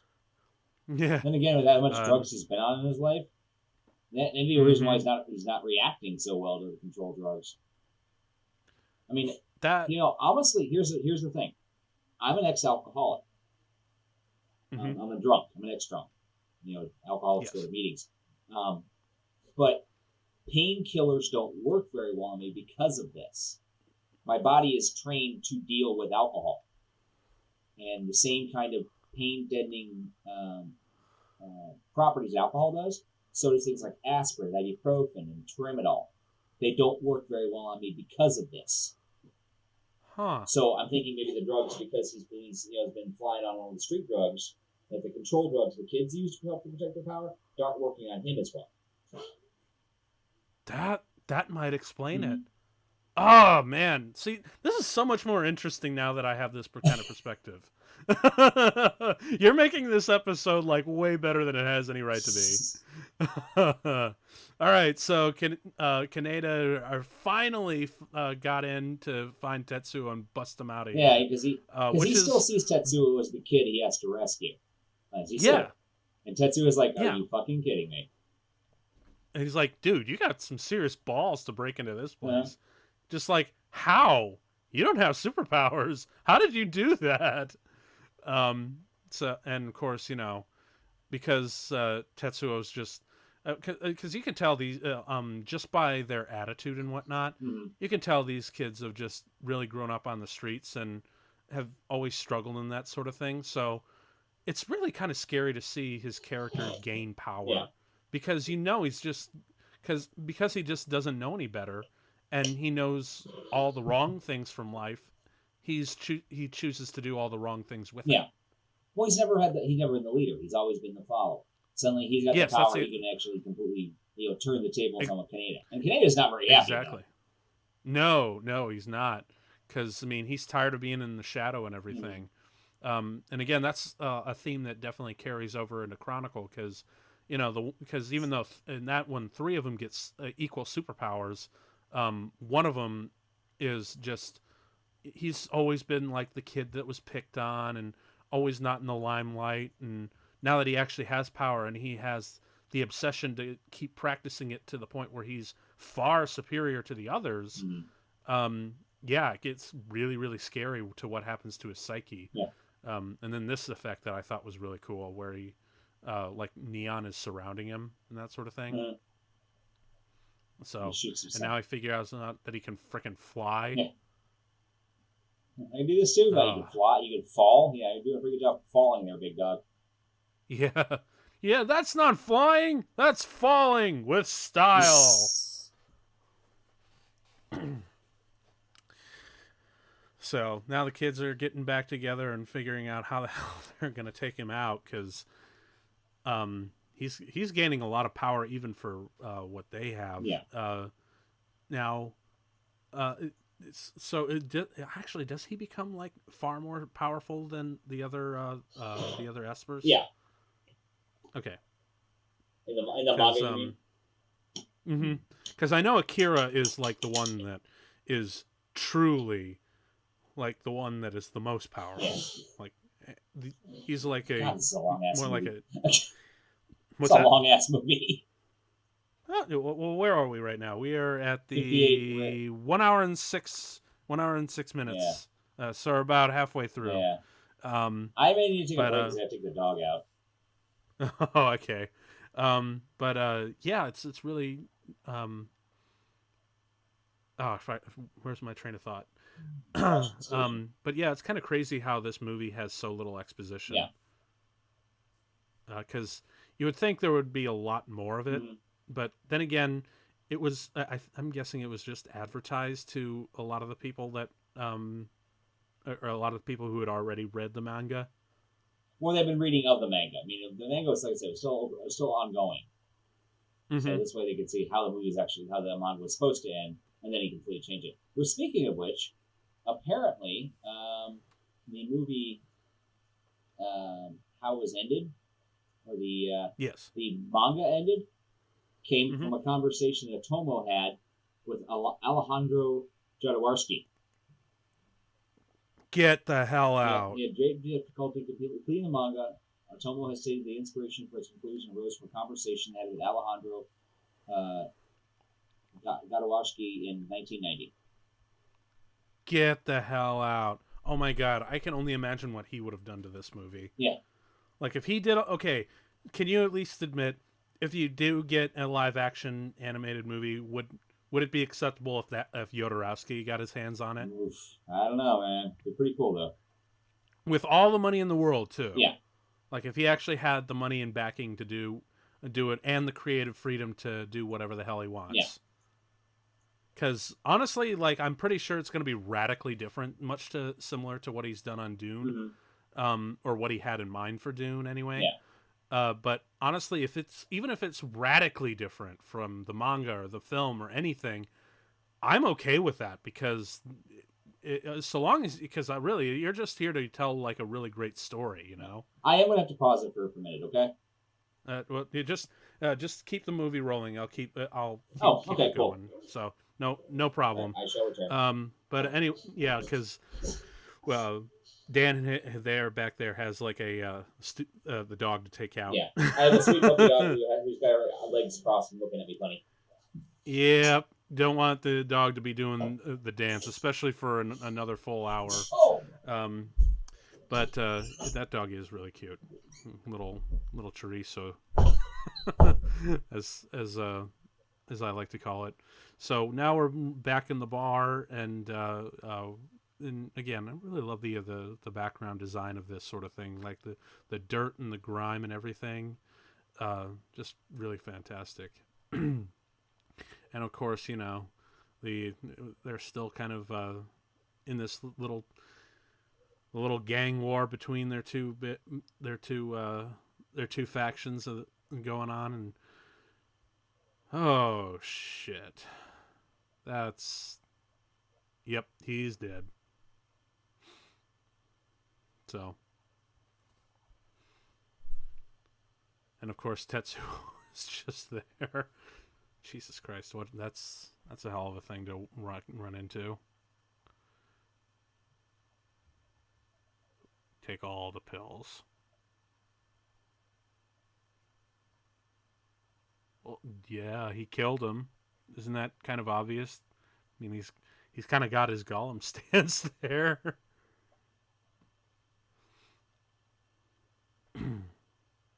Oh man, see, this is what happens when one of the co-hosts goes away for a little bit.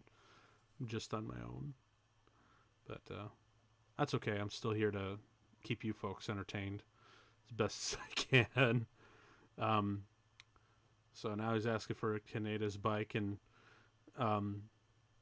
yeah, I really wouldn't mind a copy of that bike. And I know Dan's not here at the moment, but I'm totally jealous of the bike that he has on his shelf. Maybe if I ask real nice when he listens to this later, he'll get me one as a Christmas present or something.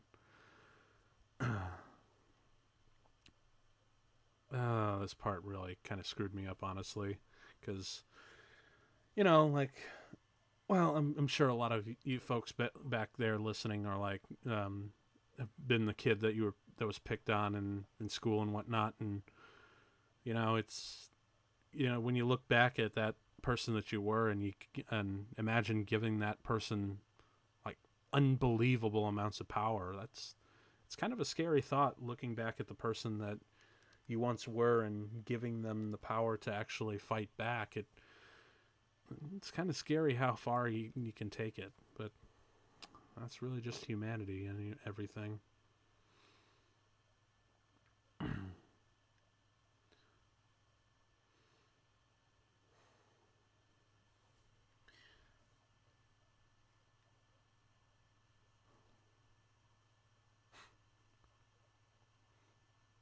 And I do like the little this little this little talk here about evolution. A lot of this movie kind of is about evolution now more than ever, I guess. I mean, now would be a really great time to watch this movie, because 2019. No, I keep sounding like a broken record when I do that, but it's still kind of true. But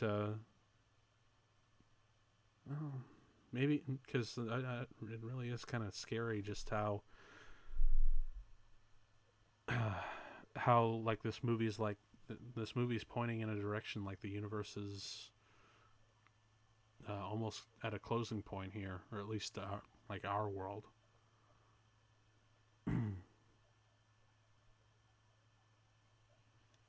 And Akira really is kind of like the epitome of like evolution.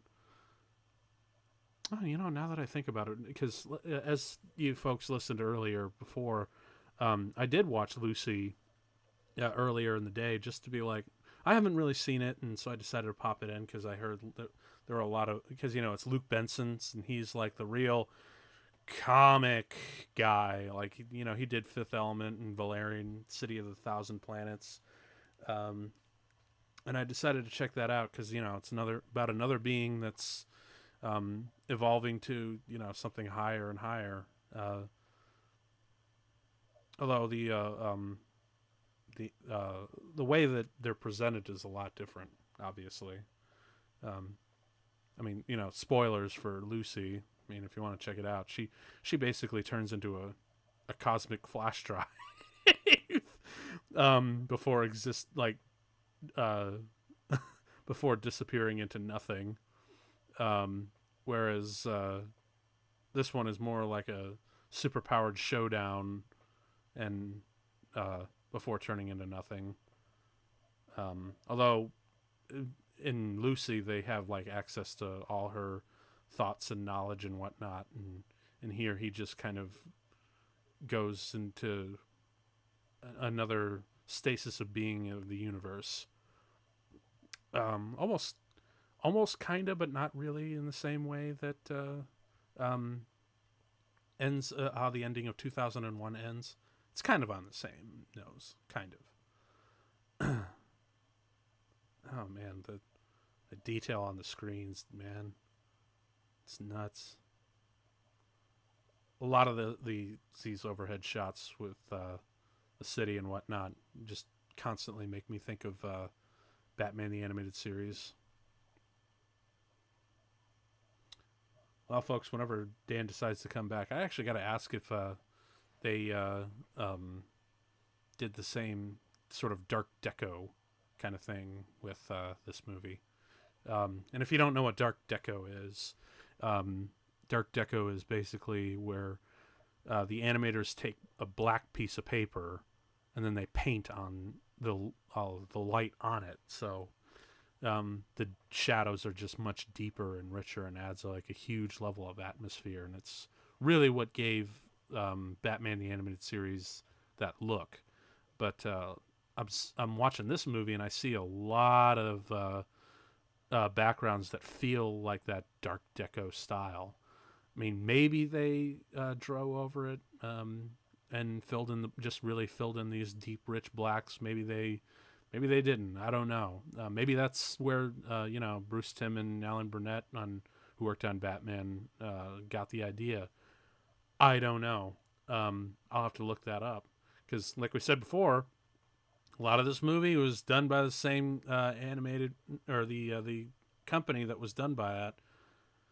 And oh shit, this is where they wreck the bike.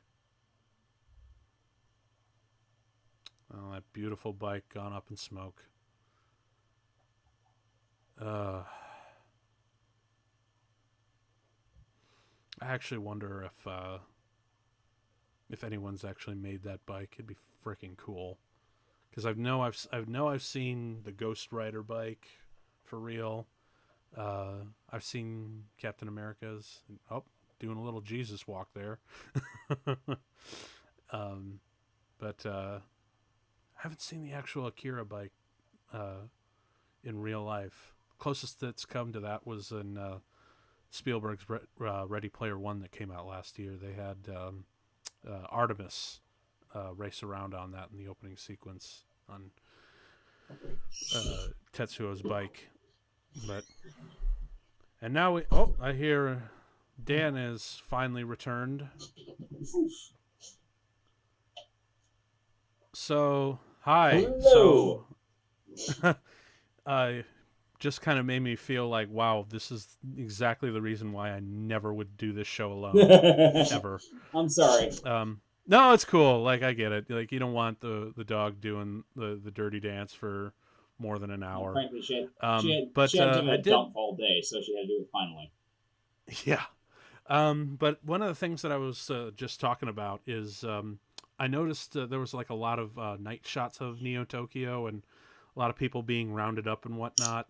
There were cute couple overhead helicopter shots, and you see some really great views of the city, and it just really reminded me of Batman the Animated Series. And I'm like, did they do the dark deco before the dark deco? Because that was definitely inspired by it. Because granted, I know that a lot of the movie was done by the same people who would eventually work on Batman. Well, I knew that the Batman was inspired very heavily by the Fleischer Studios' Superman in the 40s.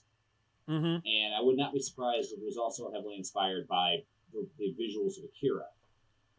Mm-hmm. Well, my point, the thing is, though, there were a couple of shots that felt so close to that that I'm wondering if they actually did do the dark deco technique. Like they actually drew it on dark paper, black paper in order to get those. I don't know. Like, would you know more about that? Or not really, unfortunately. Okay, because some of them, I would not be surprised if they did. Yeah. Now also, you missed that the bike was destroyed. Yeah, which I'm actually kind of shocked that there isn't like a real life version of that bike lying around somewhere. Who's to say there's not? I've seen numerous of them. Oh, builders have made them. Go to Google and just type in real life Akira bike, you'll find it. Sweet, because I know it made an appearance in Ready Player One. Oh, obviously. And that was the only one version of it that I've seen, but I haven't seen the actual one. See, now I'm gonna look it up and Google it and be like, "Can I get it, please? Yeah. Please." And then this is the sequence when you got Roy just had the leader of the revolution betray him. You saw what it actually was, and then we're going to see the craziness that's about to happen. Everyone's like, oh, Yep. What the heck's going on? Oh my God, there's actual violence. Yeah, we're about to. This is where Tetsuo is going to come out and really fuck some shit up, man.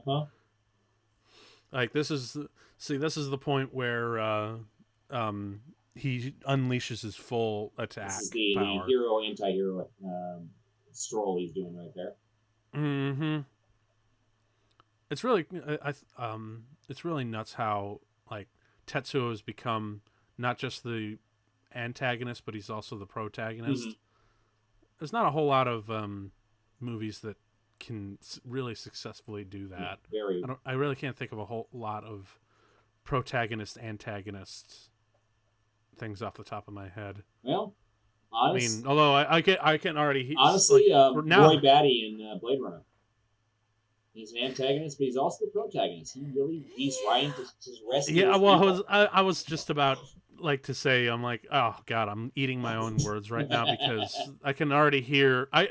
Even before we posted this, I can already hear the comments like, "There's all these little, there's this one, like you fucking idiot." Like, yeah, you know what? Yeah, I can say you can bite my entire hairy Slovak ass. Bite my shiny metal ass. Just full on Bender. Yep. Oh shit! Wait, he's not. Yeah, he's not dead yet. He's just having away a heart with attack. All his money. Because he's short, he's rodent-like, and he's not worked out. And somebody's trying to run all this money around. Even his face looks like a fucking rat. Yeah, I think that's intentional, if I'm not mistaken. Yeah. So, and now he's just. That's actually a really great shot. How the wind is uptaking all of his money. Yep. Bury me with my money. Sorry, there was a video game called Sunset Riders I used to play. That was one of the bad guys. If you beat him, he's like, "Bury me with my money." Well, with that amount, he could be buried in the money. Yeah. Of course, what's good? What's money good for if you're not around to spend it? What's money good for? There's nothing. There's no world man, left around. And there's Roy. Roy is just literally the Walking Dead at this moment. His entire world has been destroyed. He's just living. He's literally going on instinct at this moment. Mm-hmm. Literally watching as the revolution kicks off at it, but right before his eyes. The one he fought so hard for. Yep. And he discovered it's all for nothing. Mm-hmm. And so now, there's Kyrie. Yep. Who again still can't quite get a break. No. She's just too short to watch it. Mm-hmm. And she's like, Jesus. Yeah, this movie is getting, because you're watching this again, like I'm seeing just all the tropes. Mm-hmm. But remember, this movie kind of set all those at once. Yeah. It's like, I hate to say it, it's almost like the Citizen Kane of anime. I mean, it created so many of the tropes that became so popular. I don't know if I'd call it the Citizen Kane. If I had to make that distinction, I'd probably go to. Oh, it was another bike. Okay. Yeah. But what was it? Yeah.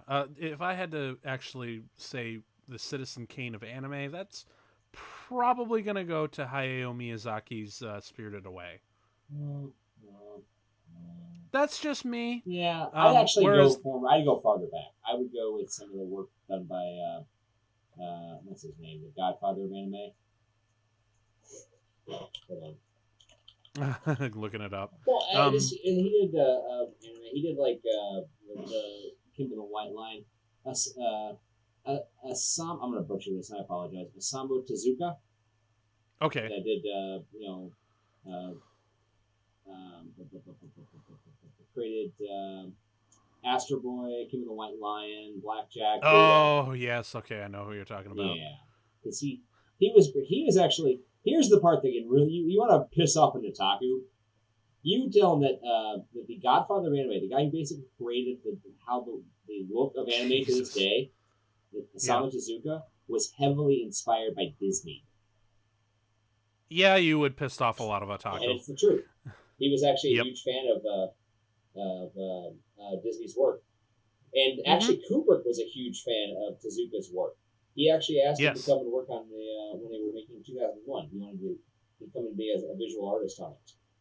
But which now makes total sense. Yeah, the problem is that at the time he just didn't have the time because Kubrick wanted him to move to England for like 3 years, and he's like, no. Yeah, there's the religious leader, who, as I said in the manga, is a much larger character.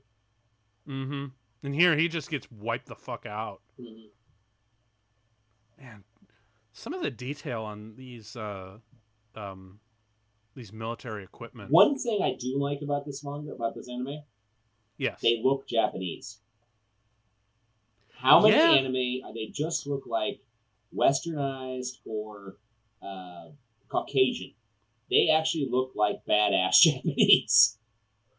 Yeah, there's a real distinct style to the way they draw them. Mm-hmm. And yeah, you know what? I bet if you had, like, say, Bruce Timm draw some just Japanese characters that happen to be within the Batman animated series or something of the like, they would look a lot like this. Yeah. Because it's definitely far different than what you would see in, say, a Studio Ghibli film. I just had a thought. What's that? During the 2020 opening ceremonies for the Olympics in Tokyo, they've got to have some dude dressed as Kadena pull up on the bike. They better. They friggin' better, because this is a little bit too perfect. Yeah. Just hell, even just like have a few Japanese tanks. Face them off like that. Oh, it'd be really cool if they referenced the tank man from the Beijing protests. Oh God, that would be a. Oh wait, no, that was after this. That was 88. That was. Oh God. 1989. Yeah, that was during the time period that this movie was set in. That was when the movie actually started becoming popular in this country. Huh. But that would be a major international incident. They may actually have the Chinese boycott the Olympics at that moment. Yeah, well, to be fair, there's a lot of people boycotting the Olympics at this point. Yeah. I was actually reading an article about a maker named, her nickname is Sexy Cyborg. And she's a very gorgeous Chinese woman. But she's very kind of subversive.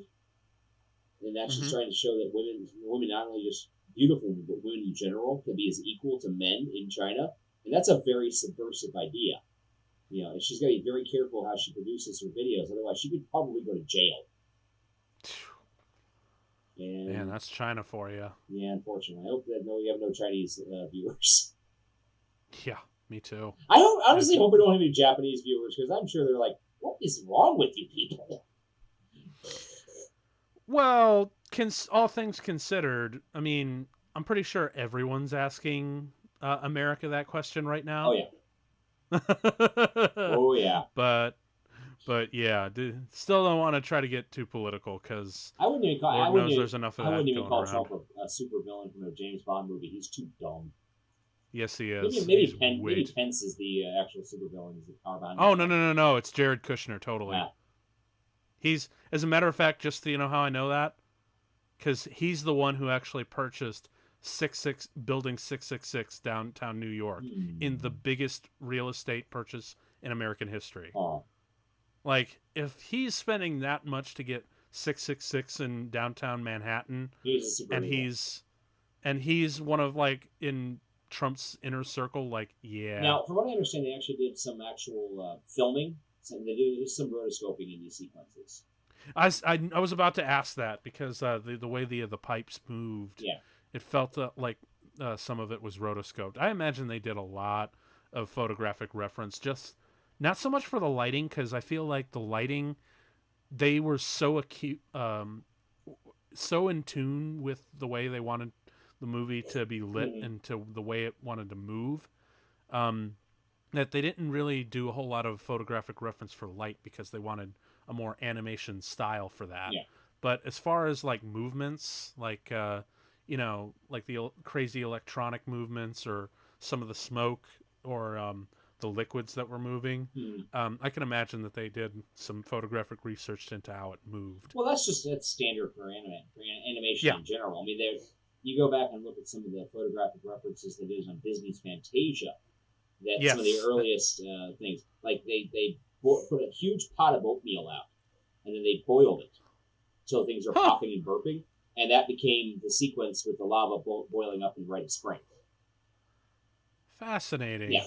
And see, now that smoke looks totally like it was. I would not be surprised if that was actually rotoscoped. Yeah. At least that one shot. Yeah, some of this does look very much rotoscoped.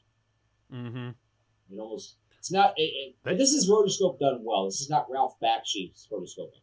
No, that's to the point where it's literally just that's like just trace and draw. Yeah, Bakshi is one of the worst directors of all time, and I don't give a shit who gives me crap about that. Worst? Really, one of the worst? For what he does, no, he's awful. I'm sorry, I have never liked a Bakshi film, except maybe Wizards, and even that's a terrible movie.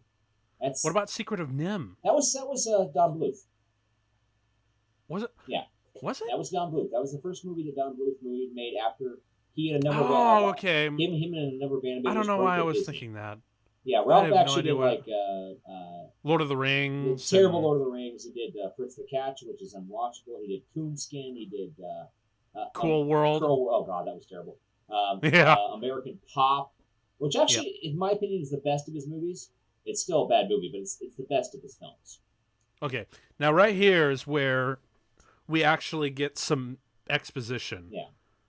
Where, he's talking about how when we captured him, he was subjected to every known bit of science. So he's just a bunch of tubes now. Yeah, this is like the bits and pieces. In the manga, he puts himself back together.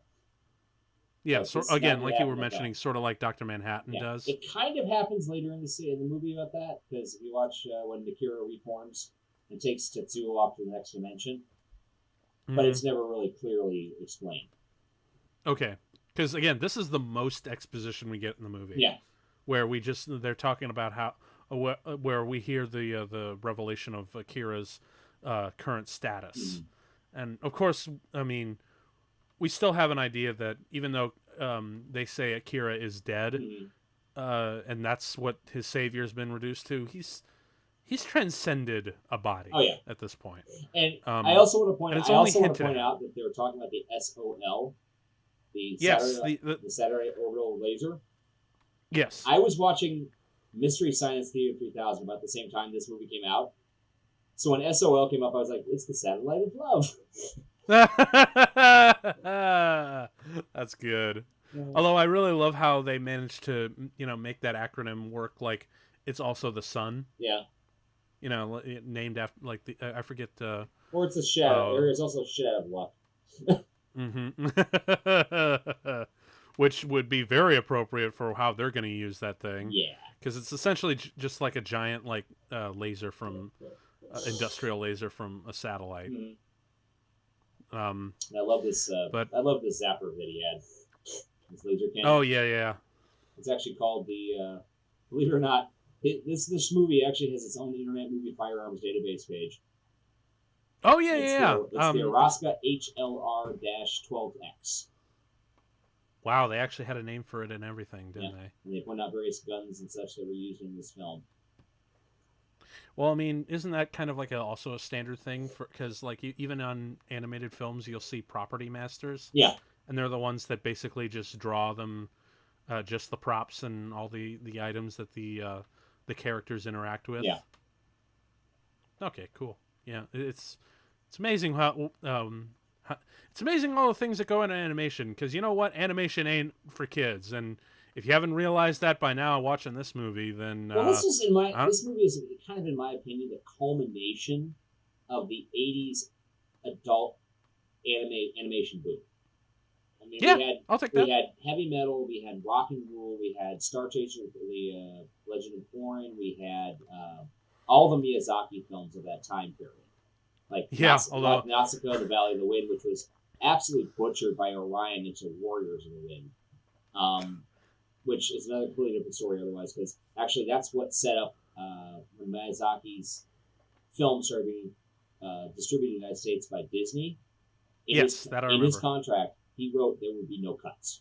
He wanted. Oh yeah, we actually talked about that on the Spirited Away episode. How he sent the katana. Sent the katana with no cuts. We actually touched on that on the last episode in Spirited Away. That was funny as shit. Yeah, that's one of my favorite stories. Oh yeah.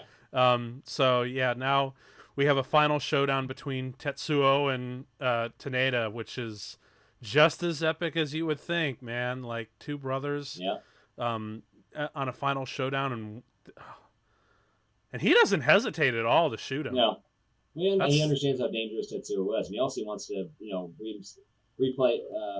re-establish himself as the alpha male. Yeah, which is kind of dangerous considering who Tetsuo has become. Yeah. Just blew his arm off. Yeah. Oh yeah, his arm is gone. I forgot about. I missed that bit. Yeah. Some of this stuff was kind of presented a little bit weird. Because I kept forgetting, because he obviously. Oh wait, no, his arm was not blown off. It's just he just tagged him. Right. So and now that light, I believe, is Akira. No, that's the Saul. Yeah, Saul started to charge up, and he hits him, and he's running out of power. Yep. Oh, and see, now I'm looking at the satellite, because there's a lot of visual references that I'm seeing from Batman the Animated Series. Yeah. Because now I'm thinking of the satellite that Ra's al Ghul uses to like blow up all the Lazarus pits. Oh yeah. And it kind of looks like that. Just. It's like the laser the Joker absconds with in Return of the Joker.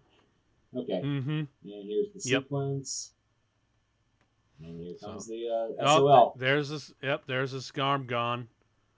It's really, that's a really interesting cinematic technique that like the impact, or when you really want to exaggerate the pain, you make the blood more bright and more striking as a color, and when it's a little bit more trivial, you make it more diluted and darker. Yeah, that's actually a really interesting technique. I don't think I've seen that before in any other movie. Yeah. And interestingly enough, his costume's red. Which I actually wanted, because that's like got to be a choice, because like you said, they're both fighting for the dominance of alpha male. Yeah. And so they both don the color of red. Like they're fighting for the same position. Mm-hmm. But maybe that's one of the reasons why Tetsuo wears a cape, a red cape, is to sort of symbolize, because that's Kaneda's riding leathers. Yeah. Maybe it's unconscious by the art department, but it's a possibility. Yeah, well, I think that's a really great way of looking, adding another dimension to the fight. Mm-hmm. Is, they're cracked mirrors of each other, so they kind of wear the same colors. They're literally like they're members of the same gang wearing the same colors but fighting against each other. Like it just adds to the almost trivial nature to their fight. Mm-hmm. They're just beating each other up because they can. Yeah, and even though they're leveling like all of Neo Tokyo to do it. Yeah. I would think Kaneda would just like fold already, since the Tetsuo's about to drop a fucking satellite on his head. Yeah. Like, if someone were, it's kind of like the Iron Man and Thanos rule. Yeah. Like when Thanos throws a moon at you, maybe it's best to stop now. Yeah. Yeah.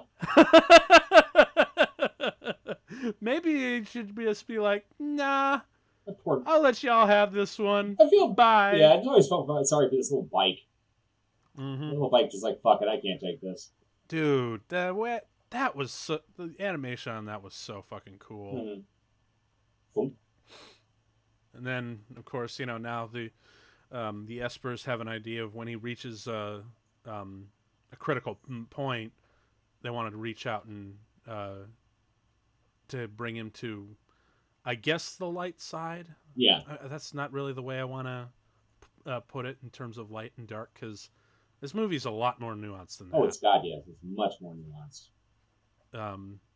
But I guess they're gonna show him like what the universe really is, mm-hmm. and when he understands that, he realizes that all the stuff that he's doing is really trivial and pointless and stupid. Yeah. Another thing that's interesting is the professor. He looks at the espers as almost like beloved pets, but at the same time, he would not be adverse to break them apart and see what makes them work. The Colonel does care about them. He cares about the younger espers, and he does honestly want to stop Tetsuo. Mm-hmm. But let's say he knows he has to kill Tetsuo, because if he doesn't, then Tetsuo is going to basically repeat what happened with Akira on a larger scale. And it's kind of and if you can imagine like any Japanese military man going up, just imagine, let's like say the unthinkable happened, and think it happened, and the U.S. actually thinks about bombing Japan with nuclear weapons. Can you imagine what must be going through the mind of a Japanese military official? Yeah. Like that's the kind of thing. Like, look, I don't have any choice. Like, I know what happened last time. Yeah. And we're not going to have that happen again. And then you got what happened with the Fujiyama reactor. Mm-hmm. I mean, not exactly a country that's had a lot of luck with nuclear power. No. Yeah. So, God. I do that moment. I really do like. Your bike's still on fire. Oh, exactly. He's like he doesn't see him as a danger. He sees him as an amazing specimen. Yes. And now we have the final confrontation, where he literally takes his throne with Akira. But you're totally right, and it's crazy because like this whole climax takes place at the stadium where the 2020 Olympics are going to be. Mm-hmm. So yeah, if they don't have any like minutia of references to this movie, yeah, what's that? And without any reference whatsoever, that would be just a goddamn tragedy. Anything, just like guy dressed like a one-armed guy dressed as Tetsuo in a cape. Like it'd be like in Days of Confused with Matthew McConaughey. It'd be a lot cooler if you did. And he's got a bit of a Darth Vader thing going on. Mm-hmm. There's Kyrie.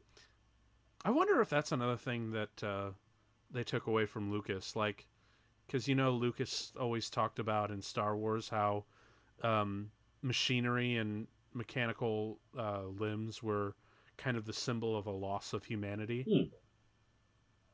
I wonder if he actually did see Star Wars and kind of take that theme. Star Wars was huge all over the world, so I would not be surprised in any way, shape, or form. Oh yeah, I mean, and remember, all three of them were already out. Well, remember the anime for what's it called? I just lost my face.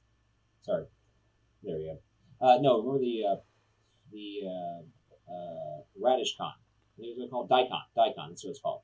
Daikon anime. Mm-hmm. With the bunny girl running around fighting all. They can never release it on legally release it because of all the licensed characters that were all referenced in there. But they had all been very popular in Japan, and one of them she's fighting is Darth Vader in front of a bunch of stormtroopers.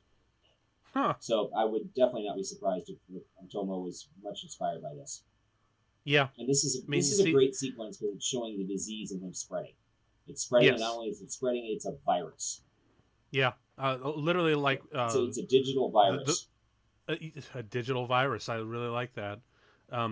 And presented through wires and not like, code like you would normally associate with that. Mm-hmm. Of course, then again, they probably wouldn't have thought of that. That's like if you wanted to show a digital virus in an anime, you'd probably go to like Ghost in the Shell for like a code. Yeah. Because remember, by then, like that's when computers finally came out. This was before computers really became a thing. I wouldn't say that much because this was 88, 89. And the I'm just talking about like growing heavily. Well, I'm just talking about like how the how it became much more mainstream as code in like the 90s. Yeah. But in the 80s, they had to get a little bit more creative and use that kind of more hardware kind of style. Yeah, and also remember back in the 80s, computers were everywhere in the future, and this is the future. So, but again, it was an imagined future, so they didn't really think of using the kind of code motifs that you now see everywhere. Yeah, Instead, they I blame opted for Matrix this. for that. They kind of use this really great, wiring branch, almost like a weed. Yeah, which is really freaking cool. Well, it's not a weed, but it also looks like a circuit board. Yeah.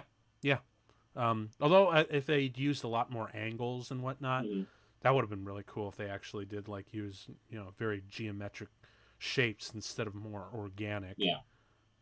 Maybe that's used to symbolize, or they just wanted to do something really cool with it. But now here comes like here comes the showdown. The great, or well, I don't know if it's really a showdown because we've already had our showdown. Yeah. But I like to think of this as the awakening. The denouement. Like when Tetsuo is finally reaching a critical mass, and the children, the elder or the espers, they kind of guide him to a new plane of existence, a new reality. Well, no, not even just reality, existence, really, because he kind of becomes like this, eighth dimensional being or whatever. Yeah.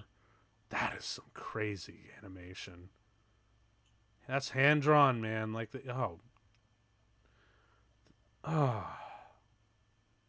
I'm actually kind of glad they kept that out of focus because Jesus Christ, I don't think I could have looked at it.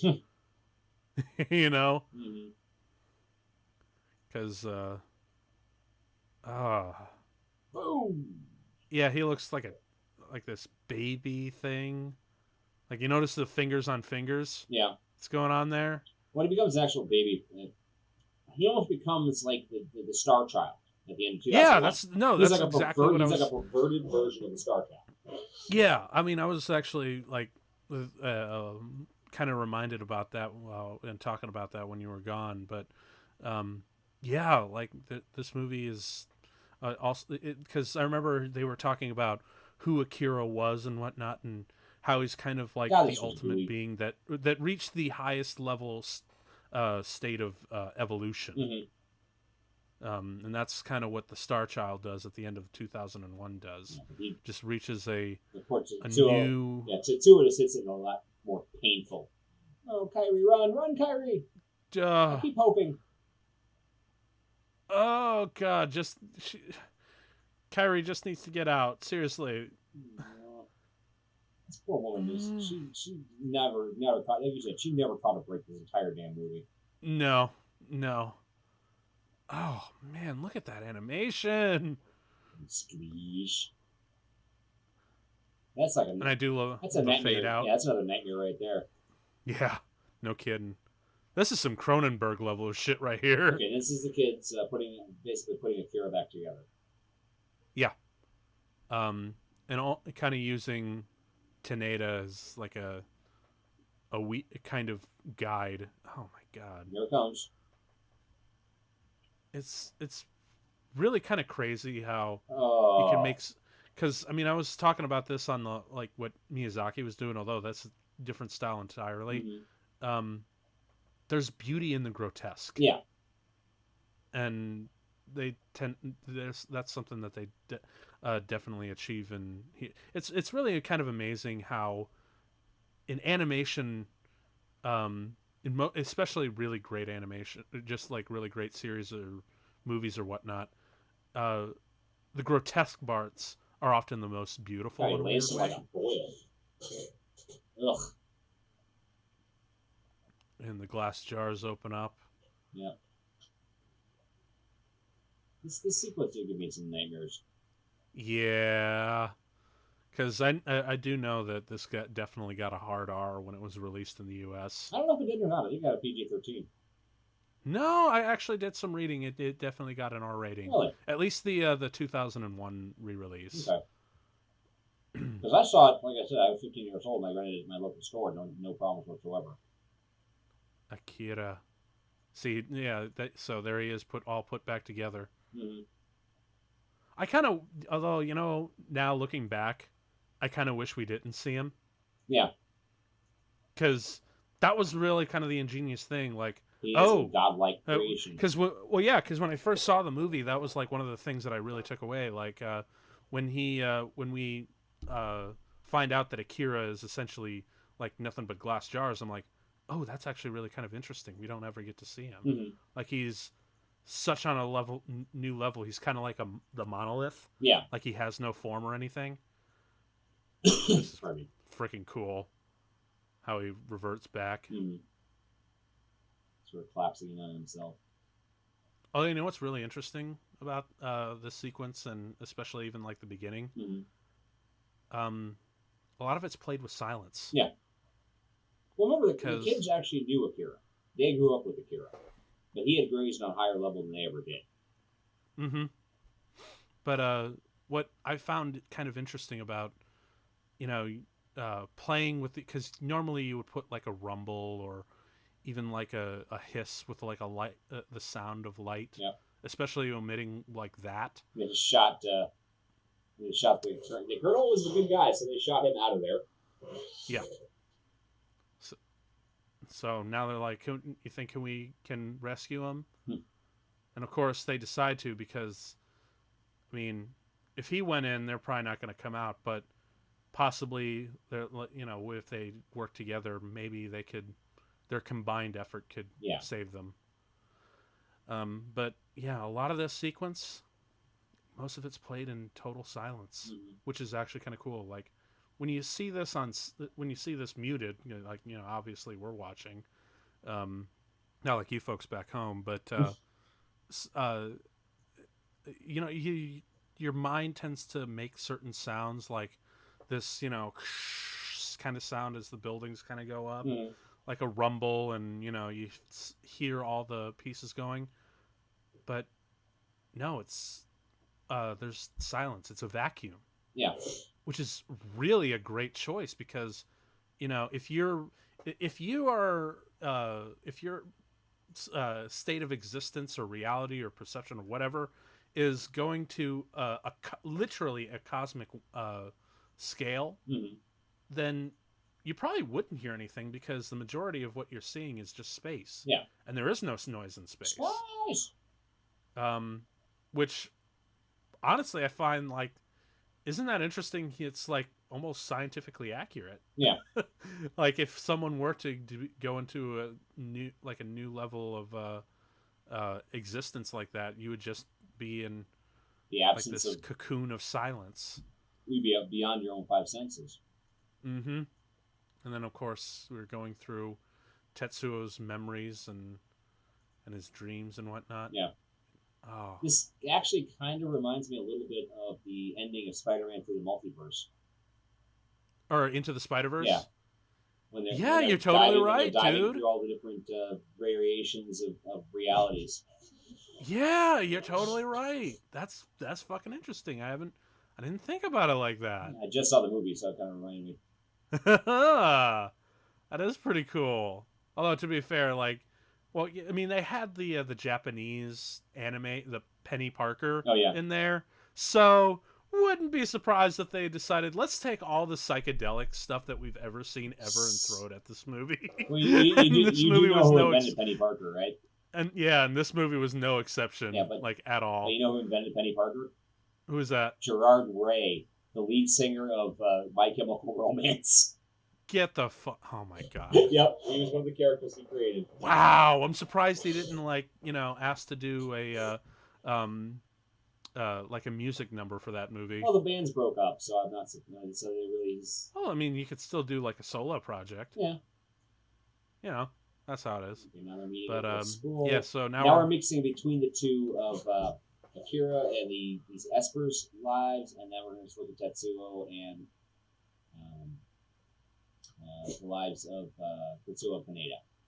Yeah, because they're the ones that they're trying to return Kaneda back to our level of existence, because now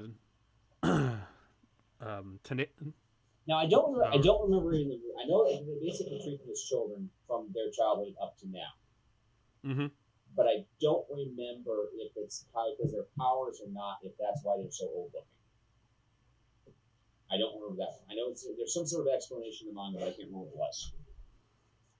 Well, I got nothing. Yeah. But yeah, this whole sequence is just but yeah, now that I look at it, you're right. It totally is very reminiscent of Into the Spider-Verse. Yeah. And then we have this one final memory of him just connecting to him. Such a great movie. Actually, yeah, I really do love that look that he gives. It's because to me, like, because I mentioned this again last time on Spirited Away, children are really hard to get right. Yeah. Well, one of the things I love about this film is it's not overly exaggerated.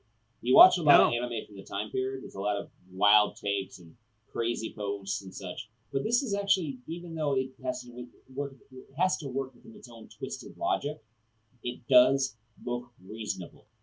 Yes. Like there's no Super Saiyan or crazy moments, or it does not abide by the laws of anime physics. Exactly. It abides by reality physics. Mm-hmm. It just has some fantastical elements.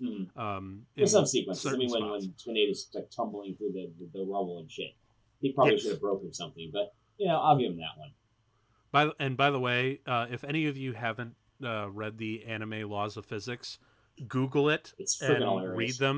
read them, and thank me later because they're freaking hilarious. Oh, God, they were amazing. But yeah, going towards the little bit of Stargate going on there, isn't it? Yeah. Like, I mean, not like the show, but like 2001 Stargate. Mm-hmm. I always wondered what that like little thing of light was. Oh, what little thing of light? The little piece of light that he was studying. Oh, yep. There goes there goes the professor. Yep. He's about and along with whatever's left of Neo Tokyo. Yeah. If this is what we're in for by the end of this year or next year. Yep. Well, God help us all. I mean, it's not that far, right? I mean, global warming can't do this. Right? Yeah. Right. I still have faith in science. I still think that science can fix things. There is, people working on very good carbon catchers, and they've also discovered that accidentally, that if they drop iron filings in the ocean, it builds up a bunch of microorganisms that actually soak up carbon. And when they die, it just sinks out in the ocean and doesn't escape. So there are techniques we can do to fix the Earth. We've just got to be allowed to do them. And to get started like right now. Yeah, and there's a lot of climate change deniers who have a lot of money who don't want to see us, rock the boat. Mm-hmm.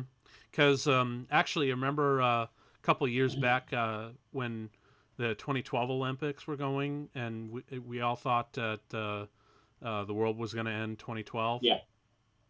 Like, well, because you remember the movie 2012 came out. Yeah. A couple years before that, and we're like, oh God, I really hope it doesn't come to that, because I don't know if you've ever seen that movie, but Roland Emmerich takes the Earth and puts it through a blender. Yeah, I've seen bits and pieces of it. It's okay. I'm kind of I find his films a bit of a guilty pleasure, and 2012 is no exception. If you're just in for a really fun, like, blow shit up, like a global destruction disaster movie, yeah, you're gonna get a really good movie. Yeah. If you're in for a popcorn movie, then that's a good one for you. Maybe I'll do that for a future episode. It's not a great movie, but I really enjoy that film a lot more than most people would really expect. So I never quite understood what this is. Mm-hmm. It's just the last bit of consciousness that he holds on to, or maybe that's what I was asking about earlier. Is that piece of light? I'm guessing maybe it's not maybe so much his soul, is it's the final bit of the reality that the Espers, Tetsuo, and Akira all inhabit. What they it's what almost like it's the power, like the power that they all possess. More like in a weird way. Like more like a portal. It's the remnants of the portal because they left. Oh, okay, so it's right on. Yeah, that's what I'm thinking it is anyway. And so they're just like, maybe we'll see Tetsuo one day again. Yep. And then this is the bit again played with total silence. Yeah. And it's got this crazy Stargate kind of thing going on. Yeah. And see, that's straight up Kubrick. Mm-hmm. And then again, total Yeah, silence. you got the sun bursting through. And then the music comes up and a little bit of the rubble.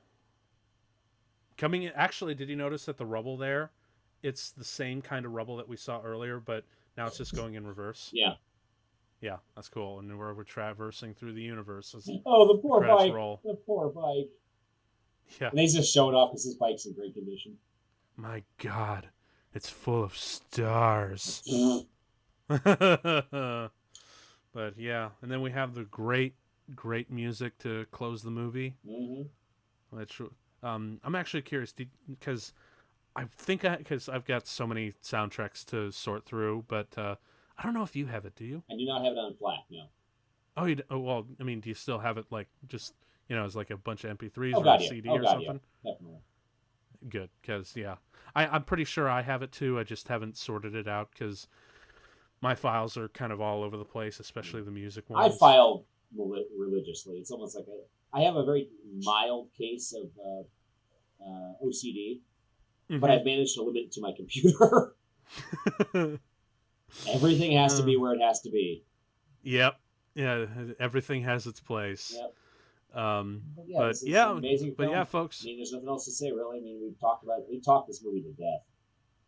Yeah. Well, it's still a movie worth talking about because, like I said, this is the year of our Lord, 2019. Yeah. It's really kind of scary how much they got right. Before we end, though, I want to say about an anime is the only film I've ever been punched over. And it was Princess... Okay, please tell this story. Because I don't think I've heard this story. Okay. I went... Back in, 99 or 2000, Princess Mononoke had just come out. I went with my girlfriend at the time. We saw it. It was amazing. And I went to... I was still in college, so it must have been 2000. Okay. And I was in my writing course. The teacher asked us what we did that weekend. No, it was 99. It was 99 because I was with my girlfriend and we hadn't broken up in 2000 yet. Long story. Anyway, so went to class. Teacher asked us what we did on the weekend. I said I saw this amazing animated movie called Princess Mononoke. So a couple days later, I'm back in class. One of the girls who I kind of knew walked up and cold cocked my ass. Why? And she glares at me and says, I took my 4-year-old niece to that movie because it was animated. It's your fault. This is why animation can be for adults. She is of the opinion that all animation should be for children. And I'm like, are you joking? Did you not read the PG-13? And she basically wrote me a new one because it's a cartoon. It should be not violent, not so. This was horrible. I'm like, it was a fucking amazing movie. Is what it was. Yeah. It's your fault for not reading the reviews, for not reading up on any of the rating. It still blows my mind that people think that animated movies are only for children because I don't understand that or that comics are just for children. Yeah. People still have that mentality because people say comics and they think, oh, biff bam pow and ridiculous. It's just wrong. As a matter of fact, comics today are more for adults than kids nowadays. Yeah. And even you could argue that with animation. Well, also kids are growing up a lot faster than we did when I was a kid. That's very true. We have a lot more access to porn than we did in the 80s. I know you've told horror stories about that. I didn't have no fancy internet to get my porn when I was a kid. I had to sneak into my dad's sock drawer. Or I had to go to a local newsstand and hide it under my coat and run. And if you really got desperate, there was always the Sears catalog. I'm not joking. It's true. I jacked off to the cover of Dazzler #1 because you could see her nipple underneath the lycra. I was 13 years old. A stiff breeze would have gotten me off, okay? And that worked for me. That may be one of the reasons why I love Dazzler so much. That explains so much. Oh my god. Yeah, Dan here, I don't know if you folks know, but Dan here is like the world's most #1 Dazzler fan on the fucking planet. Like it's actually kind of adorable and also kind of creepy, but I love him for it. All right, that's the end of the movie, folks. Yeah, but so seriously, animated movies definitely should be there should be a lot more adult animated movies out there, mainstream ones. Like I know it's been like a bit of a trend in the last couple of years, like Sausage Party made for adults. Oh, yeah. Scandalous! Like Secret World of El Super Beasto, you know. Yeah, you know, like they're making the mistake of having sex and violence be the adult part, not the story. There is some great stuff out there. There's My Friend Bashir. There's Through a Scanner Darkly. Yes. What was it? That Richard Linklater's movie. Yeah, there are some movies out there that are for adults. What else do we have? Animation for adults. I'm trying to think, like off the top of my head. I know. Fantastic Mr. Fox. Yes. Hold on. What do we got here?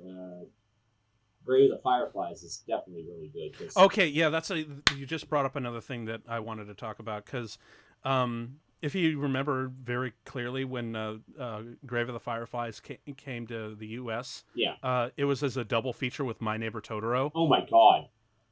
Yeah. So can you imagine that? Because I was about to say, when you got cockled by that lady, I'm like, wow, at least she didn't go see Grave of the Fireflies. I made the mistake of renting Grave of the Fireflies after seeing Akira. I was like 16 years old. I'm like, oh, another anime. It's for adults. That's great. I have never wanted to slit my own wrists more. Okay, that was like watching a double feature of American History X and Saving Private Ryan. I was just like, kill me now. Oh, that's the thing. Like, I get kind of a lot of shit for saying that Schindler's List is one of my all-time favorite movies, and it still is, because it's about a Nazi not killing Jews. Yeah, which gives me so much hope. Yeah. For humanity. But people tell me, "Oh, that's such a depressing movie." Fuck you! You want a depressing movie? Watch Grave of the Fireflies. Mm-hmm. Like that will scar you forever. And as a matter of fact, looking back, it is kind of ingenious to have Grave of the Fireflies be a double feature for My Neighbor Totoro, just so long as I can watch Grave of the Fireflies first, because I need Totoro to give me faith in humanity and a warm, fuzzy feeling again. You need that, yeah. All right, guys. Yeah. It is late. I'm gonna call it. All right. So this has been Akira.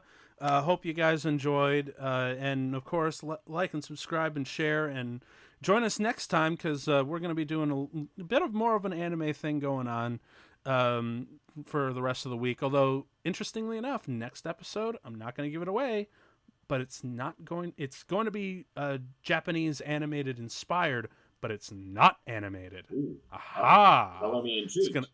Yes, it's going to be very interesting. So hope to see you all folks in the next show. So this has been Comtrack, where you'll never have to watch a movie alone again. Peace.